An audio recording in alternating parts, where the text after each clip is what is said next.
first I want to thank you guys for having me on, and Drunk Sports Combat, man. If you haven't heard, make sure you tell a friend. If you haven't seen, make sure you tell 2 people. Drunk Sports, man, the hottest new podcast on YouTube, man. And thank you guys again for having me also.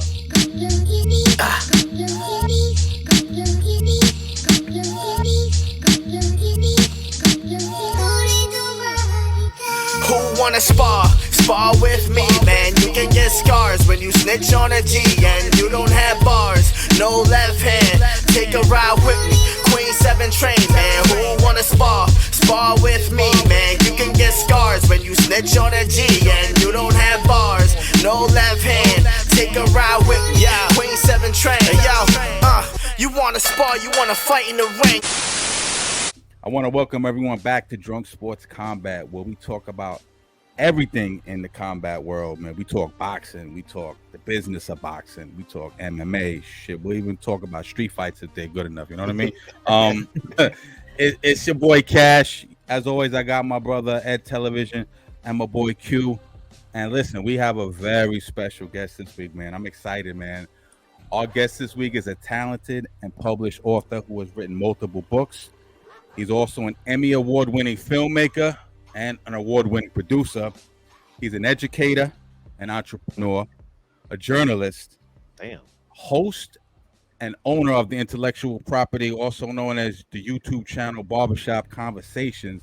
Ladies and gentlemen, the one and only Fred Hawthorne. What's going on, my brother? Man, thank you, man. I appreciate you, man. Happy Sunday to everybody out there, man.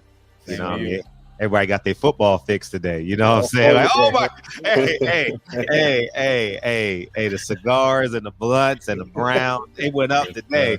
You know, people burning hot links. You know what I mean? Yeah, facts. It's getting to be that time, man. Hot dog, you know what I'm saying? It's back in rotation. You know what I mean? Yeah, that's it. Them shriveled up wieners, shriveled up glizzies. Yeah. I ain't been on the grill since last year, man. You know what I mean? Yeah. It's getting to be that time, man. What do you I know? Okay, so I know you're from Harlem, but you rest out in LA now. Are you a Giants fan? You're a Giants fan, right? Yeah, I'm a New York everything. Yankees over Mets, Giants over Jets. All right. No question. All right, I had today. Yeah. Let's get into it, man. Like I just said, I know you rest out in LA now, right? But you grew up in Harlem. Yes. Talk a little bit about your upbringing in NYC, man. What were your dreams, your goals, your passions in life, and maybe some obstacles that possibly stood in the way of pursuing some of those dreams and passions in New York when you were growing up? Yeah, that's a loaded question. You got 2 hours now. But yeah, born in Presbyterian Hospital, which is actually the hospital where Malcolm X was pronounced dead when they carted him across the street from the Audubon ballroom. Yeah. And drugs and alcohol permeated through the bloods and through the veins of my mother and father. Never really had a father. My mom got clean in 1985, and we subsequently moved to Los Angeles and lived with my grandmother.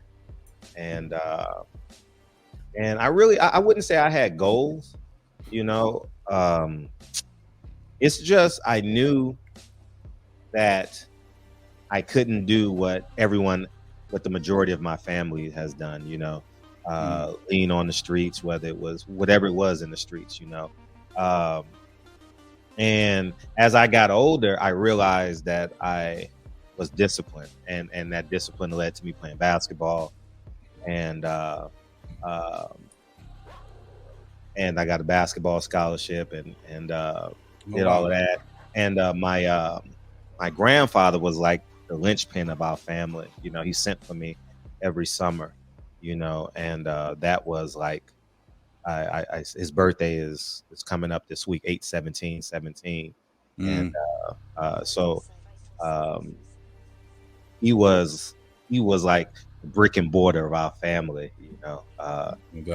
And when you have a man like that, you want to go. I went to him every summer, and hopefully standing in the proof of him. And then you don't know what you're going to become. I wanted to be a school teacher and a basketball player, school teacher and a basketball coach. And I got laid off in 2007, you know. after being teacher of the year. Wow. I have a day. Check the irony in this, yo. I have a day in Duarte, which is the city where I taught. I have a day. Wow. Whatever day it was, I didn't value it at the time, but now that you gotta have all these accolades when people introduce you, I don't even know the day. But No doubt. I got laid off that year. Yeah. Oh, That's crazy. I got laid off that year. I got honored by the mayor, co-mayor, the school district, the school board, and because I was last to get hired, you're first to get fired. You know, simply as that. You gotta be tenured and stuff like that. And I told myself, I'll never ever let the person have one person have the ability to feed me and starve me. You know, and ever since then, I've partnered with people, but I've always known that in order for me to sustain myself and now my family, I had to have a great source of income and stability of that was independent of any other source, you know. And I just never ever went back to having a job. But there were a lot of trials and tribulations. I love that. I love that. Yeah, that's powerful, man. Yeah. Trials and tribulations, man. Just from an economic perspective, you know, getting laid off.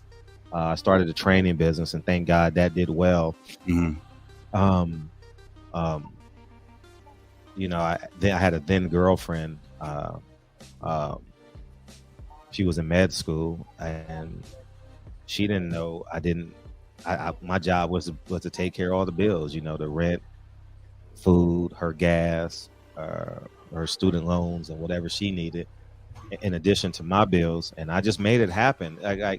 I blank out when people say, "How did you do it?" I don't know. Right. Like, I just got up at 5 o'clock in the morning, went to the gym, because the gym was like my solace, right?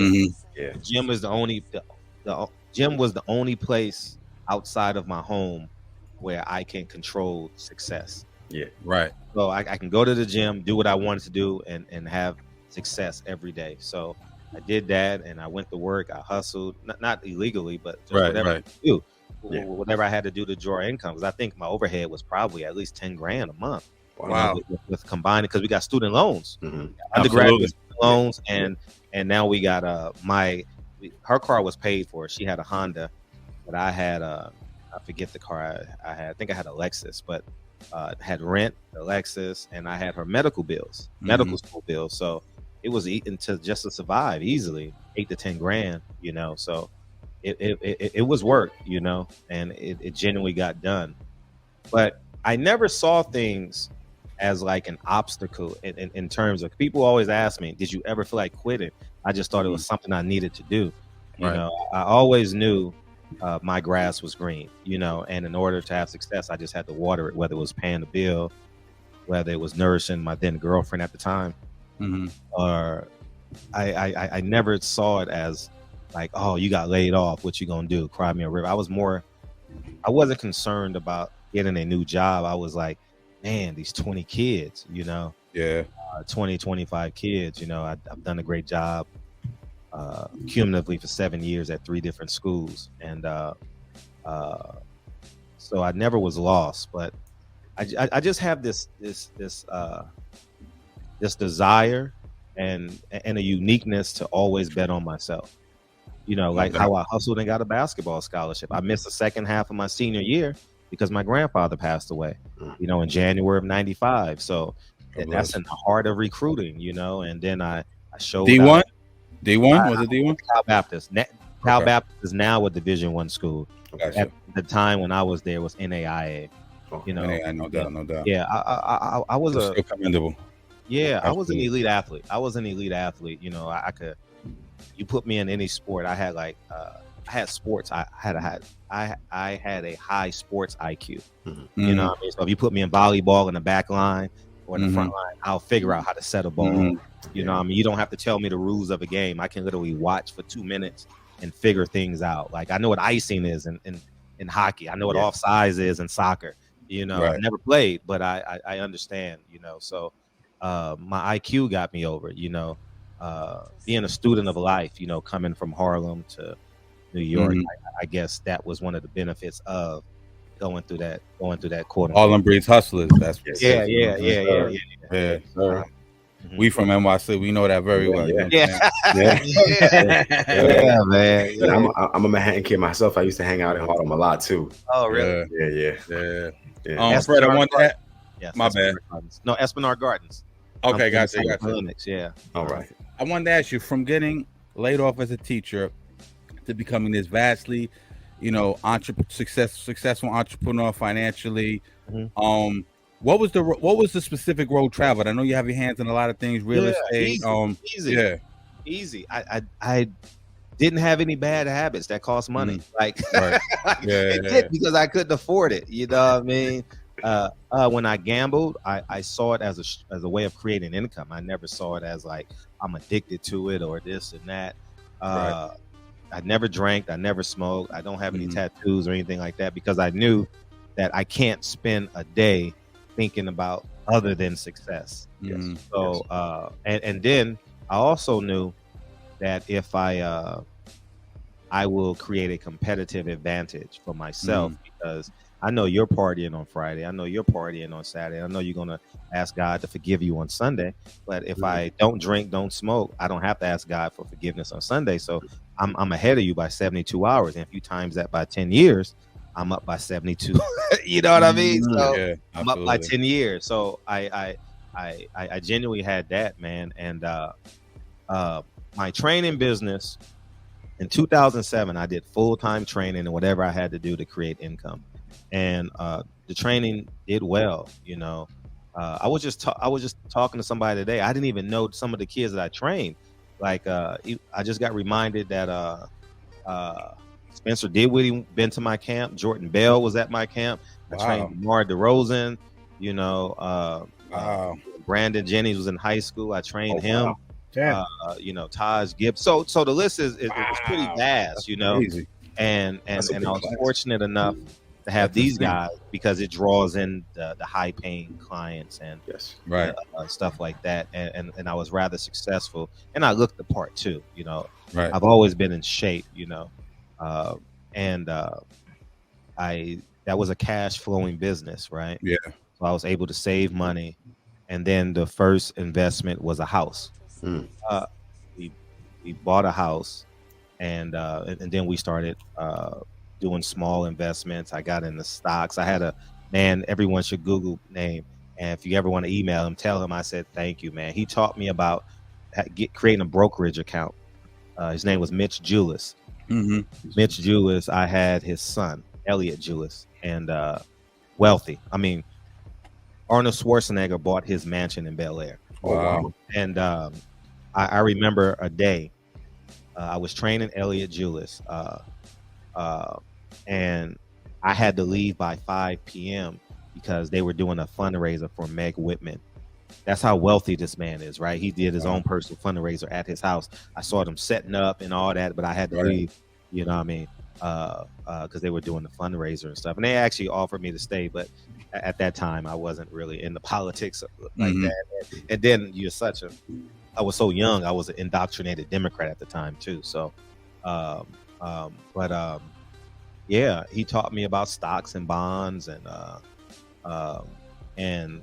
so after 2008, I started investing heavy in my brokerage account, and that well, and I was able to leverage that in the property. And Dre then became a doctor. We got engaged, and the rest is history. So you flip that, and as you get older, you realize you physically can't double yourself, right? So when you accept that you physically can't double yourself and you're mortal, you'll start really starting to figure out ways that you have to create income without your presence being there. Passive. Yeah, passive. People call it passive income, stuff like that. Yeah. So now I just buy and hold. No doubt. That's what I do. I buy and hold. I'm not really with the day trading. That's a gamble. Yeah. But I'm a buy and hold by myself. Hold, with stocks and property. So I buy apartment buildings now, and that does really well. And it's created a life where I can be a full-time father. full-time. Let's just say beautiful. full-time family man. That's you know? beautiful. That is Yeah, so beautiful. I'm like that's Sandro great. Poppy. You know what I mean? Yeah. I love the way you put Lincoln and Kennedy out, on Front Street in your channel, man. Yeah. That's amazing, man. Lincoln on the piano all the time. Yeah. That's just great, man. I salute you for that, man. Thank Yeah, you, dog. man. You're a great father, man. I would. Dre don't want to. Dre has no desire to be on camera. None. Zero. Zilch. Nada. Yeah. I'm like, Dre, you want to nah? Because during COVID, she's a doctor, and I'm like, dude, you want to come on? We do a show together, and you tell the people what this and that is. Yeah. Nah, That's dope, though. Yeah. No She's desire. behind the Don't put me on scenes. camera. Don't put me on camera. Yeah. She's behind the scenes. Yeah. When did the filmmaking come into play, man? I see the poster behind you in your corner, Sam Watson, Floyd. You did stuff with Floyd. How did that come into play? Prior to that, I got inspired by a story. Freeman Williams, who is now third all time in college basketball history in terms of points. Wow. And Dwayne Poley, they both went to Manual Arts High School. And we became friends. And I was sitting in the gym one day, and we were in Manual Arts gym because one was the head coach and the other was the assistant coach. And I'm sitting there, and I'm like, listening to them talk. I'm like, it needs to be a documentary about y'all. So I put up the money, and we did the documentary, and that did really, really well in terms of awards and people longing for my talents, which ultimately led to Sam Watson. Sam Watson watched my film, and he and I coordinated us to document him and his charity basketball game, which was in Floyd Mayweather and Team Watkins. And we ultimately partnered up and did that.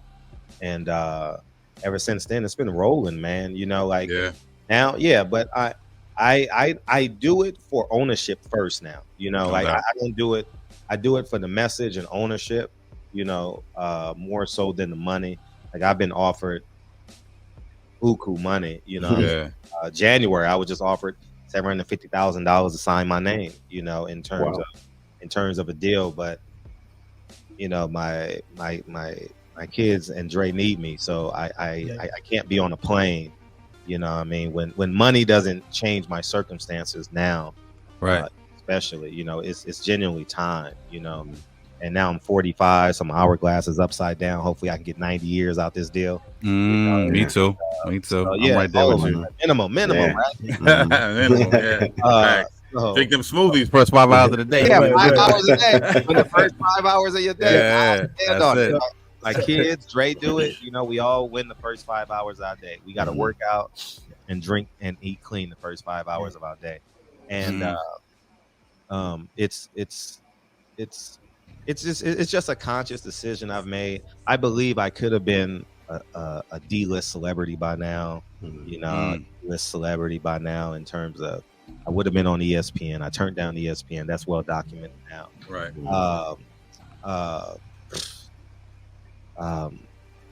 My window is past now. Now I got to be independent now because I didn't turn down everybody. Absolutely. You know what I mean? So now they want me to fail and say, "Ha ha, I told you." But you are ahead of the curve now because everything is going that way. Linear TV is dying. Everything it is. Online it actually is. Yeah. And you were ahead of the game. Yeah, you foresaw all of it before it even happened. Yeah. Remind me of Dame Dash a little bit. You and Dame Dash have ideologies that are very similar. Yeah, very similar. Yeah, I'm looking forward to having a conversation with Dame one day. Yeah.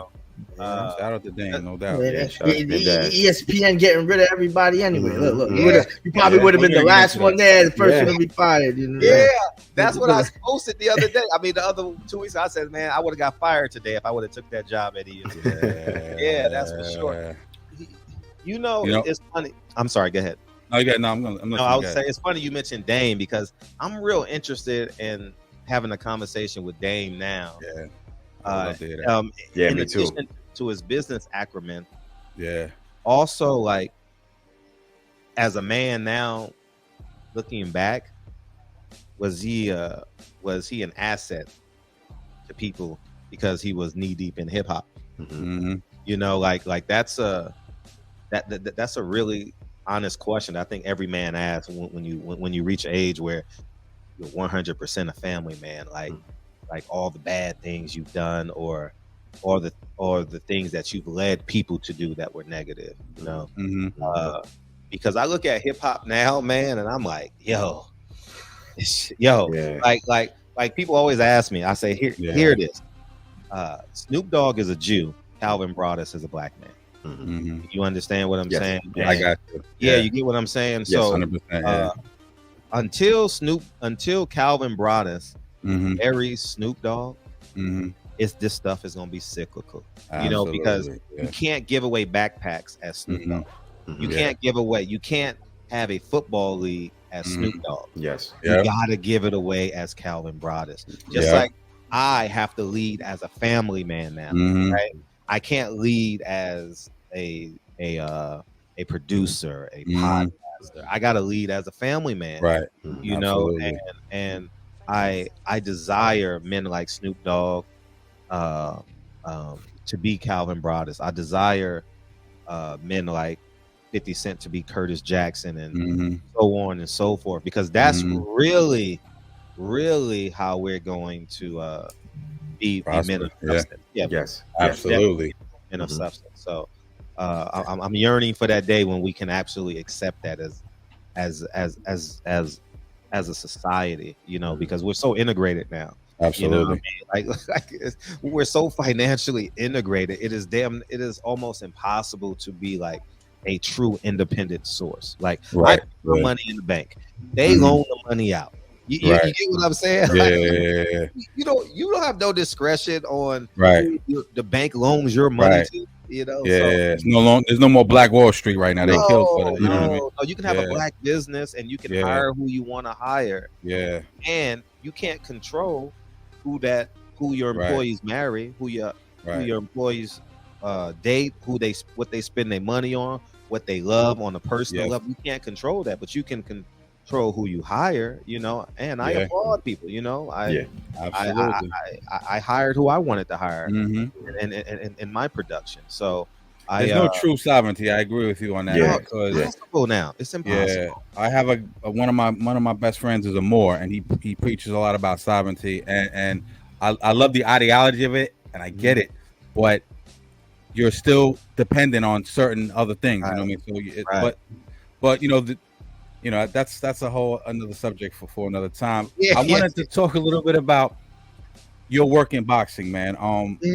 What I love about you, Fred, is that you're not afraid to speak your mind. Oh yeah, you're not afraid to step out against the establishment, so to speak, right? You're not afraid to go against these or fit in that little cookie cutter box of these journalists who want to protect relationships, and so they're scared to say certain things about certain boxers and certain promoters and certain managers. When was a certain point when you just said, I'm not worried about, because I seen you with the Ellie Sec back in the days, and I seen you on Fight Happy, you used to be at all the pre and post fight doing all that stuff. When was the time you said, I don't care about these relationships anymore, I'm going to stand on my truth, I'm going to speak my truth, and the hell with it? I know the exact moment. Exact moment. It was a Thursday. It was a Thursday in Baltimore. It was Malcolm X weekend. Gary Russell was fighting JoJo Diaz, right? Wow.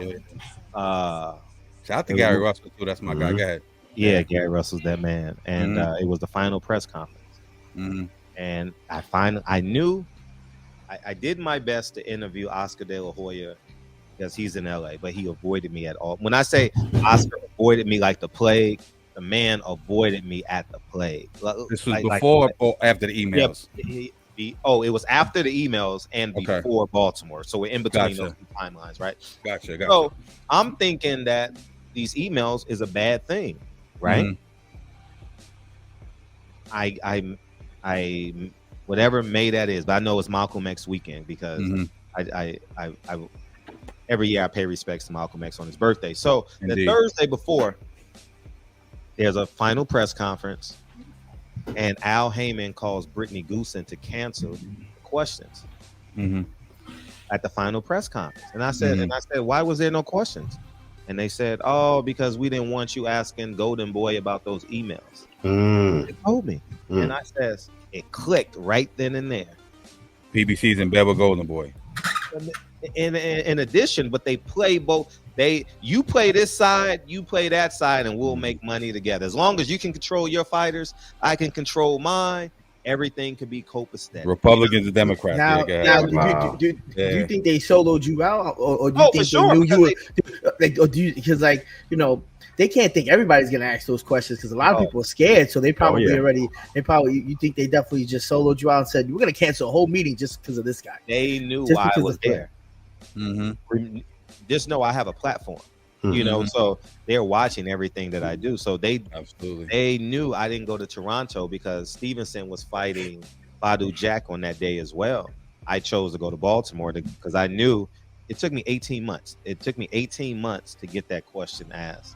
And I paid my money, did what I had to do on my recognizance, you know, and they intentionally canceled because they told me, oh, I don't want you. Brittany came and told me and says, oh, we're going to cancel this press conference because we didn't want you asking Golden Boy about those emails. And I said, oh, wow. And that plane ride home, dog, that Sunday morning plane ride home, I was like, so now there is like this internal conversation you must have. You got to be married to the truth. Regardless, you can't be married to a fighter. You can't be married to another YouTube channel and or relationship, because in my real life, we don't have metaphoric conversations in my house. Right. No, 6 o'clock means 6 o'clock. 5 o'clock means 5 o'clock. Like, did you take the trash out? You know what I mean? Like, it's not, well, if you don't, you know, there's no Shakespearean quotes in our house. So, so with that being said, that day, that ride home that morning, and when I got off the plane, Lincoln had a recital, and we went to an exhibit, Soul of a Nation, and I'm just going through it. And they had the Fred. I remember this day vividly. It had the Fred. It was a Fred Hampton door. The gunshots that went through. It was a Soul of a Nation tour. If you're subscribed to the Panthers, no doubt. I love it. And it was such a cathartic day because I went from covering boxing to spending time with my family, and we're going to Soul of a Nation, and we have a recital. Then I realized only thing that truly exists is family and truth. I remember that weekend. It's so vivid and so clear to me. So vivid and so clear. Because when I met Al Heyman, I met Al Heyman years prior. I met Al Heyman, the presser for Andre Berto versus Floyd Mayweather at the Ritz-Carlton here in Los Angeles. His last pro fight. His last pro fight. Floyd's last pro fight. And I had a conversation with him. And he came off as this black militant. And I'm like, really? And so with me having that conversation downloaded in me, I'm like, oh, it's only right that I talk about these emails. You know what I mean? But for him to not want me to do it, it was just, I realized then that he's literally using these fighters as cattle. He's herding the cattle and using them at their disposal, you know? Yeah. It's like everyone else, though. Just like everyone else. Everyone else can suit, you know? Yeah. It's like you said most recently that he was playing Charlo. You know, big time. Yeah, he's in the Canelo business. You say he wanted to be in. He wants to be in the Canelo business. Yeah. Elaborate on that a little bit, man. I understood exactly what you're saying, but for some people who don't know what you mean by that, talk a little bit about that. Sure. Jamel Charlo doesn't sell tickets. Jamel Charlo is holding up the sport of boxing financially with these belts. Jamel Charlo, what I believe to be true is has an elevator contract. So when you win, it goes up. When you lose, it goes down because his fight dates are becoming more and more, and they're becoming more and more distant or apart, right? Yeah. Yes, it fought like in 3 years. Brother. Yeah. They used to be 4 months. Now they're 6 months. Now they're a year. Now they over a year. But these fighters don't really understand what the hell is going on, right? Like you put a shiny thing in front of a monkey, they just gonna dance. So with that being said, Al Heyman figures out like, shit, I got these fighters. I got to pay them. So in order for me to pay them, I got to get something where I know can be an asset, right? And that asset now is Canelo, right? And so now he's in the Canelo business. Jermell Charlo really believes Al Heyman wants him to win.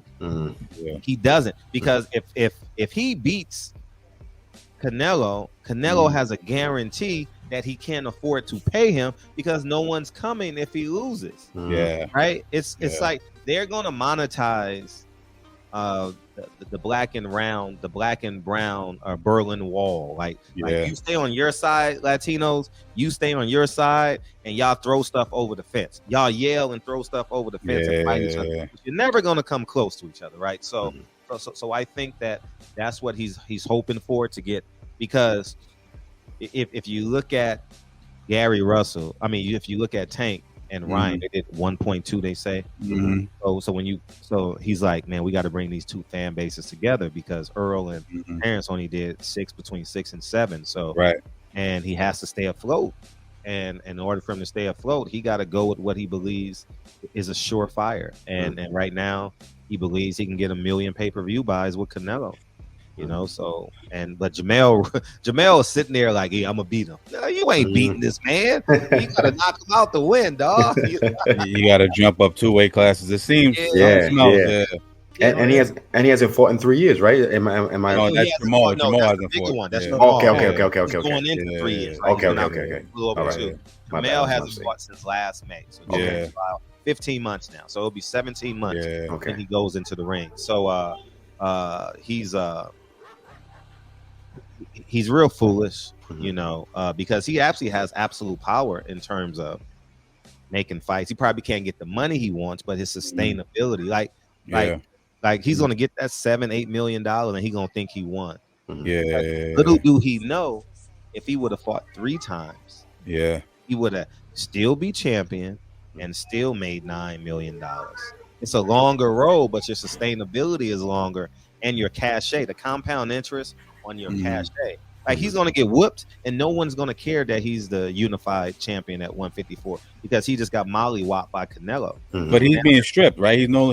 They said once he steps in the ring, he's no longer going to be undisputed, right? Yeah. So he'll be unified. He'll he'll have to double back, because I think they upgraded Zoo, right? He'll have to double back, fight him to get his undisputed thing back, to make the Bud Charlo fight spicier. So it's like almost like and then he's gonna take a lot of punishment in the Canelo fight. So it seems like it seems good on the surface, because Canelo's the Canelo lottery. But if you really think about it, it's a heavy price to pay for. Well, it's also like a spit in the face, because when I was reading about it, they were saying that like they're gonna announce Jermell Charlo like that. They're gonna announce him as the unified and all this, and champion belts, and then as soon as they announce him in the beginning, it's ripped. Like, why isn't Canelo being exactly? Yeah, you brought up that point, Fred, and you said, why is Canelo not being stripped? He's champion in recess. It's all a game. It's all a game, but they fall for it though. They don't want to go. It's like when your auntie's coming over on Saturday and you throw your everything under the bed. You know what I mean? They just like, no, we just my room is clean. That's the reality of this thing, man. But you know how you opened my eyes, Fred? Because I remember, I'm gonna go back a little bit. I remember like 2012, 2013, Golden Boy was the premier promoters in the sport, right? Right. Schaefer takes off, everything starts to implode from there, right? Everybody kind of goes with Al Heyman and PBC, and Al Heyman and PBC was this new thing where it's like, oh, we're gonna put all fights on TV. He had the contracts with Spike, right? With Fox, with Showtime, has all these outlets. Right, and prior to that, the boxing game was kind of stagnant. I remember the first fight with I think Adrian Broner was on his first card. And, Adrian Broner versus John Molina. John Molina. And I'm thinking, wow, this is great. Like, I don't gotta pay for pay-per-views, coming out of my pocket every so often. Then all of a sudden, poof, that goes away. Everything is pay-per-view now. All this inactivity, Keith Thurman, the older brother Charlo, Errol Spence, 18 months. I mean, it goes on and on and on. Talk a little bit about. I've heard you say that Al Heyman took the bag and ran, man. Talk a little bit about him and by everyone. Google Ryan Caldwell, Waddell Reed. If you Google Ryan Caldwell and follow that stream of Google, you will realize they took $1 billion out of Waddell and Reed, and this ain't alleged, and they put it into Al Heyman's hand to build to build PBC. Right. And it has since failed. They've run out of money. They've over leveraged themselves. They have too many fighters. They don't have enough dates. They don't have the network, and because they were paying for time. These wasn't network. ESPN and all these other networks, NBC and what other networks they were on, they wasn't paying for them. Al Heyman thought that he can get all the sponsorships and everything possible to build a PBC brand like the NFL or like the NBA, but he ultimately couldn't do it, and he's since failed, and he's used other people's money to fail. He's never, like right now, if he wants these fighters to fight, put up your money. Put up Danny Garcia needs a fight. Put up your money. Jamal Charlo needs a fight. Put up your money. Get him a fight day. He needs a fight. Yeah, pay for the time on the network like you did in the past. He won't do it. Yeah, pay for the time slot. He ain't doing that. So you see what I'm saying? So it's we're really paying for everything now. Yeah. So now he's stuck in between a rock and a hard spot. These fighters are twiddling their thumbs because they're under contract or they're owed money or they promised a fight date, so they don't want to ruin the quote unquote guarantee that they have coming. So they lay quiet. But at the end of the day, these fighters, for real, don't have the income to supplement what they've lost. See, for example, so if you're making $1 million, Danny Garcia told me in an interview, if I make $1 million, I'm taking home $450,000. Wow. You get what I'm saying? Yeah. People got to get paid. Yeah. So, but they're living a lifestyle of $1 million. Right. Yeah. You see what I'm saying? God bless the ones that actually made the right decisions financially, but there are so many who didn't because it just abruptly stopped. Yeah. From what I see in the grand, Danny looked like he's doing this thing. He's always it's like he did well. Danny's doing the right thing. He did well. Still got to create that income though. Like when you can get $1 million or $2 million just for doing something, you really need that money. Because you got property tax and you got income tax. So it's two different taxes that these millionaires got to pay. Along with sales tax that we pay every day. So it's real. It gets real challenging. You know what I mean? So recently I saw an interview with Floyd. It's either Fight Hype or was Fight Hub. I can't remember. It's a couple of days ago. Fight Hype. If it was Fight Somebody, it's Fight Hype. Right. Fight Hype, absolutely. And he basically said that if you're down with Al Heyman, you're down with Mayweather Promotions. You know what I mean? And a lot of these fighters don't realize it. And it struck me as funny because I've heard Tank say, "Oh, I'm no longer with Floyd. I'm strictly with Al." I think I've heard Errol say that. I know you're an Errol guy. I know I've heard Errol call your show before. Yeah. What is the dynamic other than Al Heyman is technically an advisor and he needs Mayweather as the promoter, but why do these fighters seem to believe that those two are mutually exclusive, so to speak? I'm gonna tell you what I know, and then lead to years ago. Don King, and I know this to be true. Don King sat Floyd Mayweather down and handed him $500,000. Right, and he says you need to come with me because if you go with Al is going to use you and to leverage you and sign these fighters and get this network money. It was after he was with Bob. After he was with Bob and him. Yeah, after Bob. Okay. After Bob and Floyd came back and didn't sign with Don King. And now I'm going to use the term alleged, even though I know it to be true, but we're going to use alleged. We'll say allegedly. Al Heyman has leveraged the earnings of Floyd Mayweather to keep PBC afloat. So that makes him a partner. And from day one, Al Heyman has always told Floyd that he is a partner in PBC. Yet he makes no decisions. So Al Heyman runs the day-to-day operations. He's the matchmaker. He's the one who calls Steven Espinoza. Floyd Mayweather is no longer has any earning power in America, so he does what he does. He has to create income too. He has a great overhead. I mean, his property taxes are probably insane. Absolutely. So he has to create income, you know, and because he thought that investing is the right way when you're a silent partner. So that means whatever payment they agree upon is what he gets. But I don't think that can sustain him, because it's if you invest 100 million, I don't know what he's invested, but let's just say you invest 100 million and they say we'll give you $2 million for 100 years. That can't sustain the lifestyle of a Floyd Mayweather, right? So he has to go. His overhead is insane, I would imagine. His overhead is he always with 20 people, which at this point of his career in America, he's not a rock star anymore. You know, he's a famous guy that will get attention. But he's not a rock star. You know, maybe when he goes overseas, he's a rock star, but in America, he's very famous, Floyd Mayweather, and he doesn't.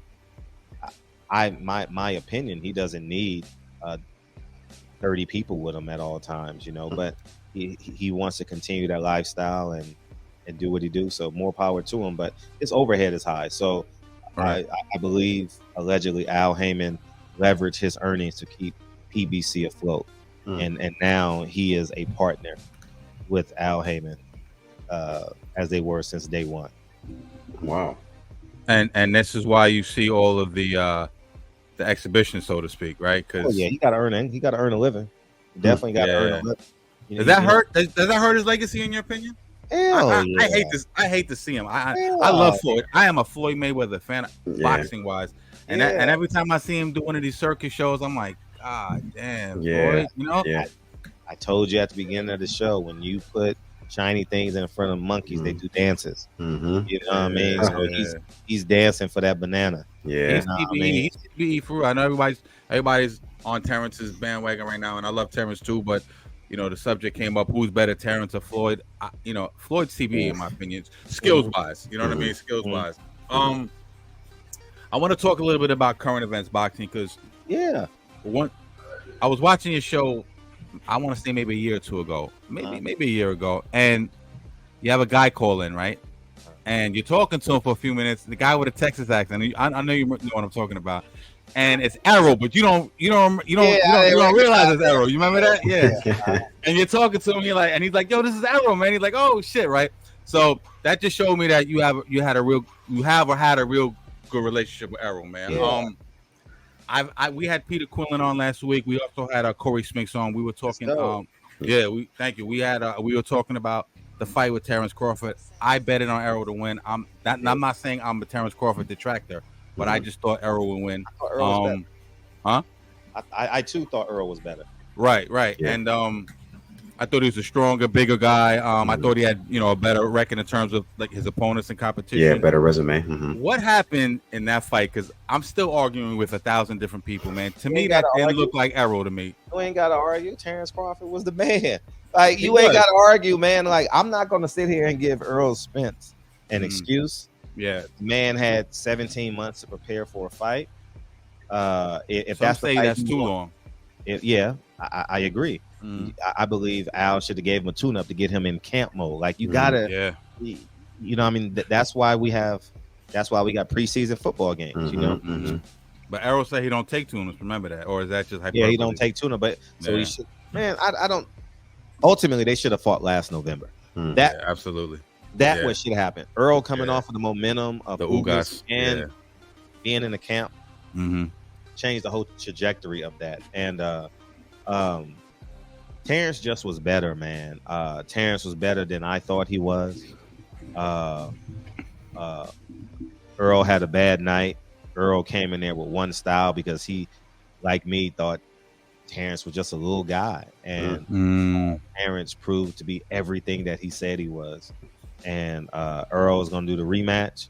They're going to do the 154, you believe? Yeah. Oh, hell yeah. They'll do it at 154 for sure. What's the difference at 154 other than not being weight drained, allegedly? The difference in the fight right now, I would say nothing, in terms of the outcome. I think the fight will play out different round by round. But if I was a betting man, I would bet on Terrence Crawford. Again. I want Earl to win. But when I look at things, I'm like these guys voice of reason, whether they want to listen to me or not. I only can speak from a logical perspective, right? Earl Spence fought, right? And the next time I saw him, he was on vacation. Yeah. You don't have time. If you fighting in December, you don't have time to go on vacation. Yeah. There's no time. Like back to the gym. You know how hard it is to build a strength base and then and have a strength base so strong that it sustains itself in your weight cut. Yeah. Like so in my head, I would have thought outside of I'm talking about outside of the family and his beautiful outside of his beautiful family, outside of those posts, I would have thought the next post would have been back at it. Rematch coming. You know what I mean? Rematch loading. Back in the lab. I saw him in Ibiza, Spain. I'm like, dude, I know what happens on vacation. Yeah. You know what I mean? You eat. And you eat and you have a good time. Yeah, you party. Yeah. So I'm like, hold up. Like, this fight can't happen in December because that's 2 weeks. 90 days is not enough to beat that Terrence Crawford. I saw. You know what I mean? And then his reflexes wasn't there. You know, that's what made me think something was off because he looked, like you said, his reflexes, his timing. He looked sluggish. He looked weaker. He just for Terrence Crawford to go and beat Avenija or whatever his name was the fight before, and not dominate him, but then go in and dominate a caliber fighter like Errol Spence, who's beaten top tier fighters. Yes. I just can't wrap my. I know he was the better man that night, but I just can't wrap my head around that. Like, everything plays a part in that. For example, Derek James got 4 or 5 A-level opponents, and I'm not saying this. I'm just saying what the truth is. Like, then I'll give my opinion on it. He's overextending himself, like Eddie Reynoso was for a while. Yeah, exactly. And two, in that 24 for Frank Martin, he was doing pads with another fighter. Yo, that was I'm crazy. like, if you're doing pads with another, like, I'm like, dude, I'm not doing. If I'm paying you whatever percentage I'm paying you, that was weird. This is my time. Yeah, that was weird. Like, this ain't amateurs. This ain't little 8-year-old kids. Yeah. Frank said his timing was off too. Do you think those are a correlation between that? It all ties in together. Yeah. It all ties in. Yeah. Everything is you got to see everything from 50,000 feet when you lose like this. You know, Derek James is trainer of the year. Yeah, he is trainer of the year. And they had a bad game plan. It's not like, oh, he's a bad. No, Derek James is still a great trainer. He had a terrible game plan. Had a bad night, on the biggest night in boxing. I don't crazy. Think of Derek James any less. Yeah. At all. I just think they got to see this thing from 50,000 feet. And Earl Spence going on vacation and Derek James leaving the very next day. Yeah, I'm like, dude, like, for real, like, come on, man. Like, how are you going to galvanize people behind you to believe that you can win? Because you can't prepare. It's just a given. You can't prepare for Terrence Crawford in 90 days. You can't do it. Yeah, absolutely. It's not happening. It kind of reminds me of like the New York Giants when they lost in the playoffs and everybody was on that yacht smoking cigars. Drinking. Early. It was like, dude, we just lost yesterday. At least wait a week. Justin I remember that. Yeah, you can't. You really like everything you put in your body really weighs you down and then comes out, right? Yeah. So if you're not putting any weight in your body like Terrence Crawford, I mean, I saw Terrence Crawford at his parade. He still looks like he still looks in tremendous shape, you know. Yeah. He walks around like Floyd. Yeah, he doesn't balloon up. And I'm real interested to see what Earl looks like September 30th, fight week, you know, for Canelo. But I really root for him. Like Me too. I like Earl. I love Earl. Like, it ain't like as a brother. Like, I love Earl for real. So I speak to him straight because no doubt. I whether he watches me or not, like he does. I in hopes that he listens because I care about the man. You know, I met his mother. I met his father. I've been in the gym with Earl. I've had 30, 40 conversations with Earl.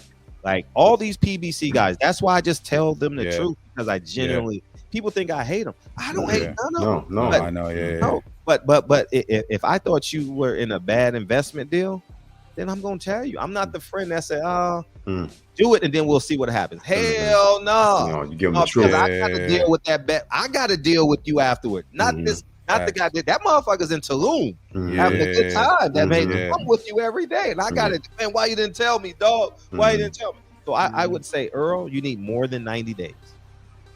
Absolutely. And to even, I would even go a step further.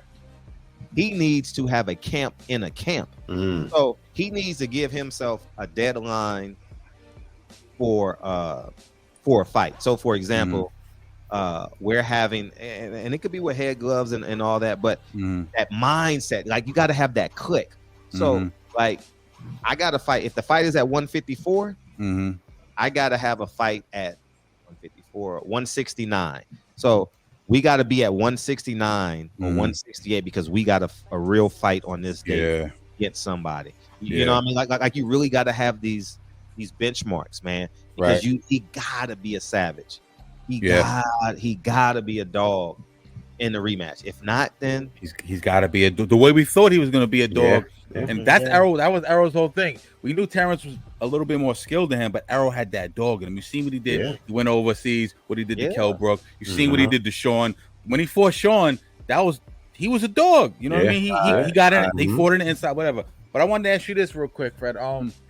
You think, in terms of Errol Spence, you're hearing a whole bunch of rumors and things, you know, his medical condition, he didn't spar for like 6 weeks. Is any validity to any of that stuff that you're hearing, or is that all just excuses? No? I know nothing about that. I'm not in contact with them like I used to be. Ever since I started talking about Al Heyman, half has contacted me more and half have contacted me less. You know what I'm saying? So I and he's probably of the one that's contacted me less. He's a big Al Heyman guy. He always I wouldn't leave Al Heyman for $100 million. You would never. I would never tell anybody to say that publicly. If you're an employee of mine, you got to prove your worth to me every time we do a deal. You know what I'm saying? So I know nothing that went on in camp. I do know a lot that went on last year, and that's what I was screaming at the top of the mountain. Al Heyman don't want this fight, and in that interview you make reference to. I told Earl, why don't y'all call each other? Why don't y'all make the fight yourself? He said, I don't know how to make a fight. I said, I do. Why don't we just do the fight ourselves? You know, like, but they think it got to be this glitz and glamour. They would have had 700,000 buys with or without Showtime. Yeah. Because everything is on the app. Everything you had to order the fight on an app. You couldn't order it through clicking a button. I don't have regular cable. I have an app on my TV. Exactly. So you see what Terrence did with Black Prime. He made a lot of money off that. You know? He did a great job with that. Why all the backlash? You know, and I don't want to single any channels out, but I'm just gonna. No, feel free. I don't give a damn. You know, Boxing Ego, all these different channels. I feel like they're always coming at you. Why such the hate and the venom towards you all the time, man? You're speaking your truth. They doing their thing. Why? Because I'm right, man. You're right. Because I'm right. Yeah, man. People hate the truth. People, as much as they want the truth, they hate to hear the truth. Yeah, the truth cuts off a lot of water, man. You know, their narrative. See, when I knew the truth, I took it to the people, right? Prior to that weekend in Baltimore, I thought something else was the truth. And I thought it was, you know what I mean? Now, that weekend, I was like, damn, this is a lie. I can't be on my platform. So people think, oh, you made an abrupt turn. No, I just didn't know until I knew. And I'm honest enough with myself to say, hold up, disregard everything that I said. I was wrong. They can't do that. Now they got to support Canelo. Wasn't Canelo PE number one? You get what I'm saying? You know what I'm saying? They were doing the Flavor Flav, you know what I mean, on their platform. You know what I mean? Don't you know? Don't believe the hype. Don't believe the hype. You know, but yeah, man. Now they got to support Canelo and Bud for Al Heyman to make money. You see what I'm saying? You know, so I'm like, no, here's the truth, man. This is what it is. You know, it's about money. It's about green. It's not black versus brown, black versus white. It's green versus more green. You know the green print. What's the green print for Canelo? He fights Jamel. Let's say he wins that fight. You got Benavidez, who's been dying to fight him. You got Jamal Charlo, who's looks like he's been out of commission for 2 years, and I don't know when he's coming back because he don't look right. He looks off. He just got the shit slapped out of him. No disrespect by Caleb Plant. Be honest with you. What's the green print for Canelo moving forward after Jamal? And whoever he wants to pick. He gets to pick his opponents. It has to be. No, he gets to pick his opponents. You don't understand. He gets to pick. Al Heyman has no power over who he wants to fight. But who on the PBC roster are people going to spend their hard-earned money on, other than Jamal, which I don't really want to see at this point. He's not ready. Or David Benavidez. Who else on that roster? Well, Gary Russell not coming up at 130, right? Yeah, he can fight Gary Russell. Wow. He might as well just keep on going down the gravy train. Shucks. Fight Gary Russell and give him a rehydration clause too. I can fight Chicago at 154. And then I can fight Bud at 147, bring him up. You know what I mean? I'm telling you, man, money changes people's integrity, man. Like, it's no way you would convince. I'm being honest. If I am the undisputed champion at 154, you can't give me enough money to move up and fight this guy. You know what I mean? You believe you can beat him. More power to you. We about to watch this dude beat the turkey hut out of you. You know what I mean? That's how it's going to go? You don't give Jamel no chance. No chance. None. Zero. Do you think for Canelo, any of it has to do with signing with DAZN? Because in my opinion, I felt like his career kind of just took like a sharp turn. Like you said, he started really picking all his fights. And a lot of those fights on DAZN that Canelo was fighting were not interesting. Because he went on the Eddie Hearn European tour. That's what he did. He went and got all that money over there. Yeah. Did. You know, Caleb Smith and John, all the John Riders and all these guys. You know what I mean? He fought a lot of Euros and made a lot of Euros as well. And he's doing it the way he wants to do it. You know what I mean? That is the green print, to do it the way you want to do it. You know what I mean? And people watching and hoping you lose. Oh man, that's the best life ever. You know, knowing you gonna win. All you got to do is make weight. All I got to do is make weight. All right, cool. He gonna fall? He gonna fall? Okay, he'll fall. I don't hope he's gonna lose. I just hope he fight. Like, I really want to see that David Benavidez fight, but I don't know. Too. I think, in my opinion, that whole Mexican stuff, that's just an excuse. I don't like that at all. Yeah, me either. He's not fighting him under this contract. He's gonna do that a la carte. Oh wow! Got to pay me 75. You just gave me 40 for fighting Caleb Plant.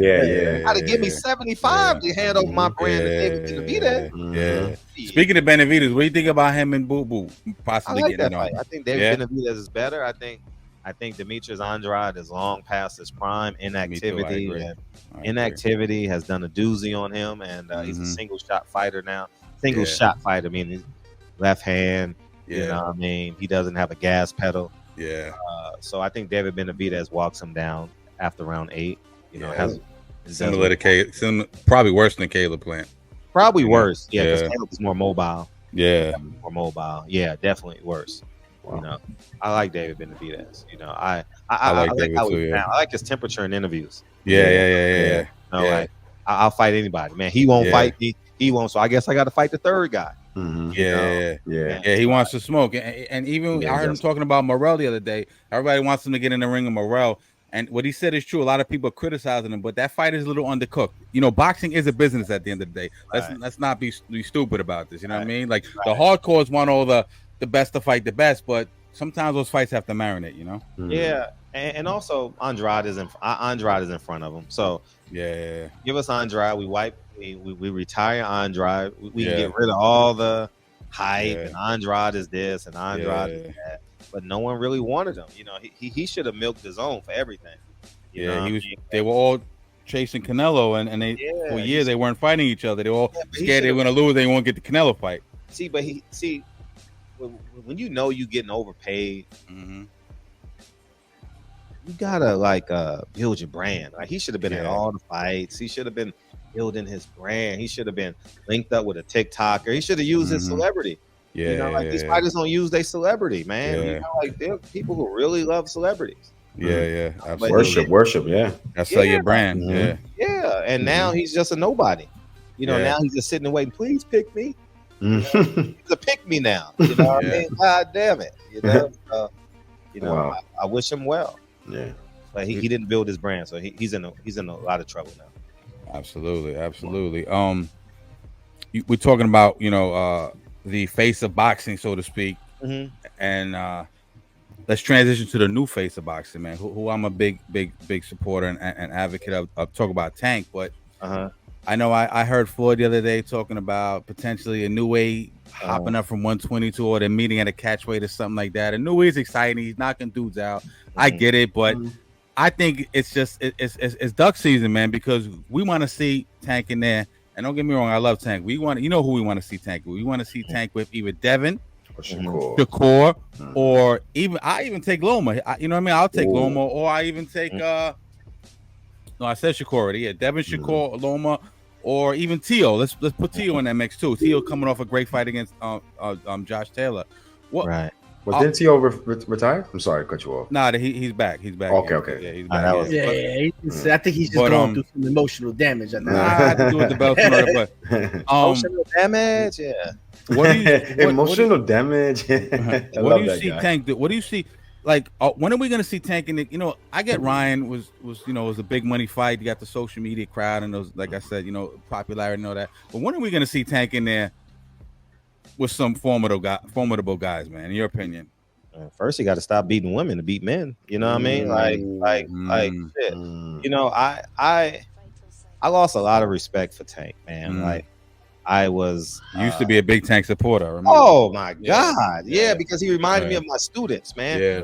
But when every time you turn around, there's something missing in your drawer as a teacher. Turn around. Yeah. God damn it! Every time you turn around, God damn it! Even if you didn't steal it, I'm gonna think you stole it, right? Yeah. And that video of him grabbing a woman by her neck. That's the first thought when I think of Tank now. Like, you know, I can't unsee that. Yeah. You know what I mean? And then Dante just released some footage of the cops at his house a couple years. Yeah. Like, so it's and then you're not challenging the best. I think less of you. I think Tank is less than a man. I think Tank is a coward. And people are always going to think of it on the first four. Well, he'll beat your ass. I'm talking about man principles. Right. I'm talking about fatherhood principles, God-fearing principles. No doubt. He doesn't fit the description of very few of those. And I want him to do well. Like, but every time he has a fight, it always have to something breaking the law. Like the past 2 years. So I was like, dude, whether it's a jaywalking ticket or you grab a woman by her neck, or the hit and run shit. You hit and run. Yeah, the girl was pregnant. You look her in the eye. I don't care. That was crazy. I saw the video. Like, you know what I mean? Like, I can't unsee these things. Yeah. You know what I mean? Regardless, I saw him. I went to the fight, paid more money to watch him fight Gamboa. You know, but I can't like it. And people say, "Oh, you hating? You just no." I'm a family man. You know what I mean? You could probably hear my kids playing in the toy room next to me. Like, I'm a family man. Like, it's that's just it. So I got to see things through the lens of a family man. That's first, and then comes producer. As I mentioned earlier, then comes podcaster, producer. I'm not hating on Tank. Yeah, I would tell Tank the very same thing I'm telling you. You know what I mean? You're not doing man stuff. You're off man code. I don't see you with your daughters. You know what I mean? Did you marry the woman that you had kids with? You get what I'm saying? Like, you can't have baby mama after baby mama after baby mama after baby mama, and then all you talk about is Balenciaga. Right. There has to be an elevation. You understand? Is that Floyd's influence, or you think that's just the culture nowadays? It's, you know, not to sound like get off my lawn, old man guy, but you know, is that the hip hop culture nowadays? Yeah, I don't believe it is culture. I don't believe in the hip hop culture. Yeah. You know, I don't believe that is a culture. I think that's like Satan. Like I think that's hell. The fact that that culture you speak of, I heard a rap song only because I don't even know who made the song, but I heard a rap song that said my asshole is brown. What? Oh my God! Wow! I won't put it past these young. Yeah, young I said, huh? Yeah. It was on somebody's story, and I'm like, no substance. Yeah, so I'm no like, substance. Huh? It really didn't make sense. So Tank is of that elk. Yeah. Floyd Mayweather. How many baby mamas he got? 3. Yeah, I think 3. Yeah. 3, and he's. You know, I don't say he got to be married, but I think as a retired man, I think kids should be in frame. You know, like you got 4 kids, they should be in a frame somewhere. Like it should be some logistics where they naturally see you. Because if you're promoting $1 million, you got to promote it priceless, valuable, like your kids, right? Absolutely. So I like the fact that he spends time with his grandkids, but is Floyd a factor in that? Yes. Floyd is I don't know what percentage of it. I can't answer that. Yeah. But Floyd is a detriment. Yeah, to him, man, because everyone wanted to be Floyd. That's why I was so proud of Earl and Terrence, man. Yeah. I'm so proud of them. So proud, man. Indeed. They put family first. Earl. Yes, I love that. Yeah. You know, he's very open about his substance abuse, and Terrence was very honest about his upbringing. You know. So I'm proud that we have moved forward out of the culture. You know, it's for the culture stuff. It's for the man. Come on. I think Tank will grow up one day. I look at Tank and I see a little bit of myself in him. I made a lot of stupid decisions as a kid, and I don't think he grew up with a father. And I'm gonna say this because I didn't grow up with a father, and I always say to other people. People don't realize the importance of a father, especially as a black man. I'm biracial, you know what I'm saying? I know a lot of people think I'm Puerto Rican, but I'm half black, half white. People don't, and I grew up amongst, Puerto Ricans here. No, I grew up amongst all black people. I didn't grow up with the white side of my family. I grew up with the black side of my family. But my point is this: I always said with a father, I would have been a better man because people don't understand the importance. They think, dad is just a disciplinarian. That shit is important, man. And I say that to say this. My mom couldn't control me at a certain point. I needed a man to say, I don't give a fuck what you think is right. Get in the house before I crack your jaw. You know what I mean? And I try to be that for my family. But I say that to say this. I think Tank is not a bad guy. And I think as he matures and gets older, he will turn into the person he's supposed to be. On my previous channel, I've interviewed Hassan Rahman several times, right? And he's close with Tank and his family, and he swears Tank is a great person, a great guy. So I think Tank, as he gets a little bit older, and you can see certain signs of him maturing now, but I just think that he needs maybe some better influences in his life, you know what I mean? And the business of boxing. I do believe, and I want him to. Yeah.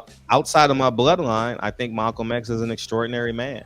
You know. The one thing Malcolm X did, though, there was spiritual change and there was physical change. Yes. From Malcolm Little, right? Yeah, from Malcolm Little, Detroit Red, to Malcolm X, and El Haj Malik El Shabazz. So, but he didn't go back to Harlem with a Newport in his mouth. Yeah, you know what I mean, a boombox or whatever going to the new jig spot. He came back as a minister. There has to be physical change. Like you have to present yourself as a changed man, and I think that until he does that, until he's like what's that called? Versace. Out of that, I mean, he'll never change. Like for example, the whole promotion of either Ryan.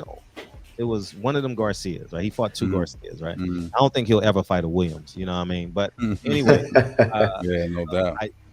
I think that one of those promotions, they didn't show his kids not one time. Wow. And I'm like, yo, Showtime, what the hell is up with this? But they trained him as Mike Tyson. Y'all called him baby Mike Tyson, so he's gonna be there, And so he went to jail. Now he's in term. He's out of turmoil. Now we're gonna see how he responds. He's wealthy. He's rich beyond his means, and I hope his character becomes priceless, you know, and I hope that he becomes the man that absolutely we want for him, and I want, and we all want for him, you know. Yes. I don't want to see that 30 for 30 when it's voice, because he's behind bars, you know. They got the subtitles. You know, so Fred, I appreciate you spending this time with us. I know you're a busy man. I want to run down a couple more fights before you go. Yeah, please. Take your time. Anthony Joshua, right? What was your for Hellenius? Hellenius coming off a fight last week. Trash. Right? Let me ask you about this. Yeah, I feel the same way. Trash. I concur with that statement. Yeah, I agree 100%. He's, you know, we talked about Derek James. You know, Derek James is in his corner now.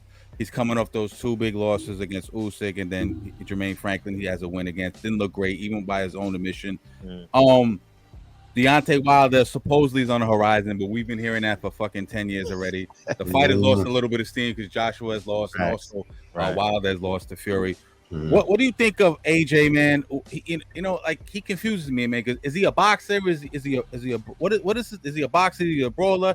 He out there trying to stick and move. I think he lacks dog in him, for lack of a better term.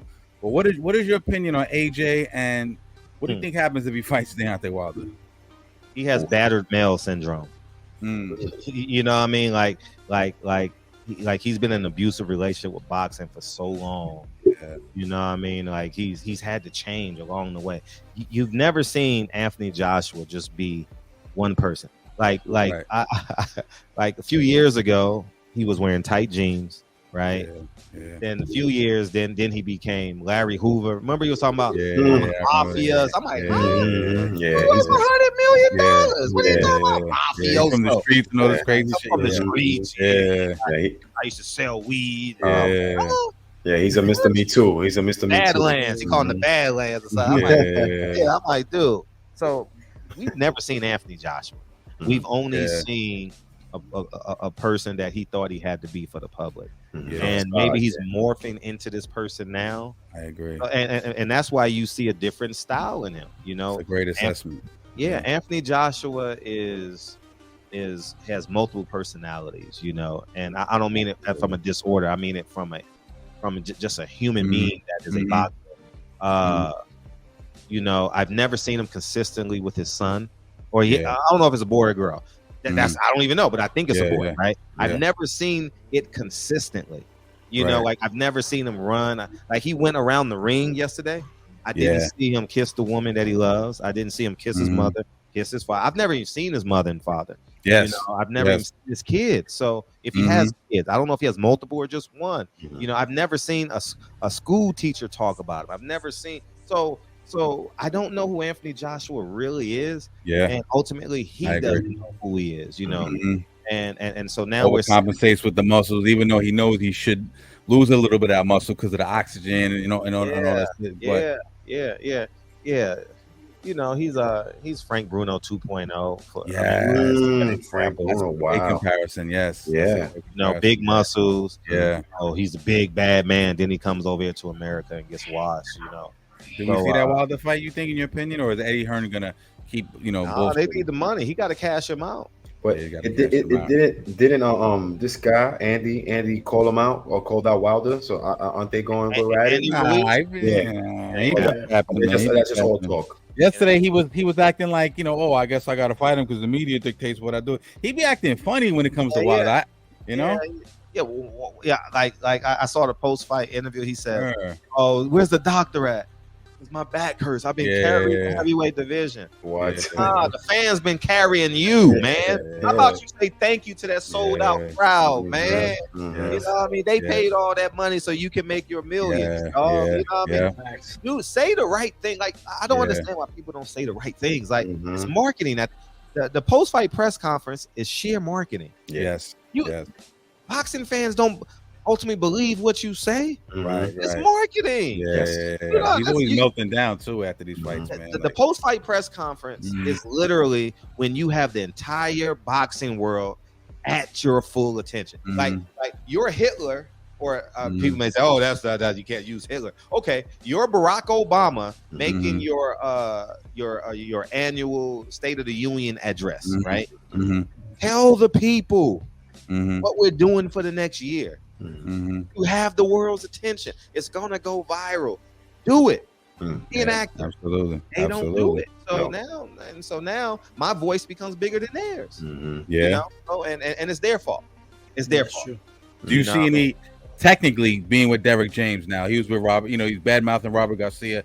I didn't think that was a good fit anyway when I first saw that. But now being with Derek James, watching the fight strategically and technically, do you see a difference at all?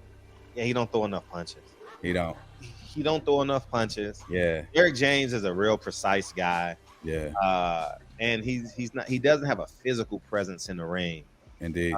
I'm not saying he can't win or lose, but as a heavyweight, you must have a physical presence. Man. I thought he needed that against Usyk too. Exactly what you're saying. Yeah, he's fighting off his back foot. Yeah. Way behind his back foot, he's not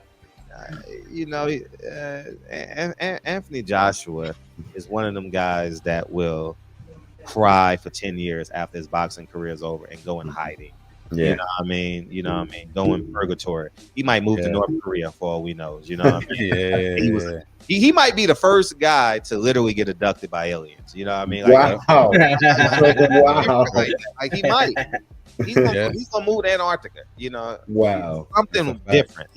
He ain't gonna be at no fights. Like matter of fact, have you seen? Tell me 10 post-fight interviews you've seen from Anthony Joshua as a current fighter. Yeah, you don't see him. No, you see Deontay Wilder. You got to be a man of the. And I don't want to make a contrast, but just Anthony Joshua versus the boxing electric, right? Yeah, you gotta do these things. You gotta do these things, man. This is status quo. You gotta go to fights. You gotta have autograph signings. You gotta interact with people. You gotta do backpack giveaways. You gotta do turkey giveaways on Thanksgiving. These are just things you gotta do. None of that. It's just none of that. Yeah. I still remember the Usyk fight when after he really thought he won that fight, and his body language, you could just tell, like he had that meltdown too. It was strange, bizarre. Like he was throwing the temper tantrum. My daughter's first day is kindergarten. Like Anthony Joshua was still in kindergarten. You know what I mean? He was about to throw a fit. Like he was about to go in a rage, man. You know what I mean? He was about to eat Evander Holyfield's other ear. You know what I mean? Man, man. What do you think of to switch gears real quick? I track Devin Haney's my favorite fighter right now, and I love his father. I love Bill. I love Bill Haney. I think the way him and Bill are navigating through this boxing industry is brilliant. What is your take on Devin Haney as a fighter and also the business that him and his father are doing? Sure. So let's start with the business. Yeah. I'll say this respectfully. I've given some great information to the Haneys. No question. And I think a percentage of it they've taken, a percentage of it they say, Fred, you're full of crap, right? All of COVID, all I wanted to, not all, but a lot of what I wanted to do was give the information to the people. I brought Bob Arum on purpose. Ask Bob Arum your question. Ask him, Bob Arum, is he a racist? I remember Ask Bob Arum why he loved Lomachenko. Ask him. Ask him.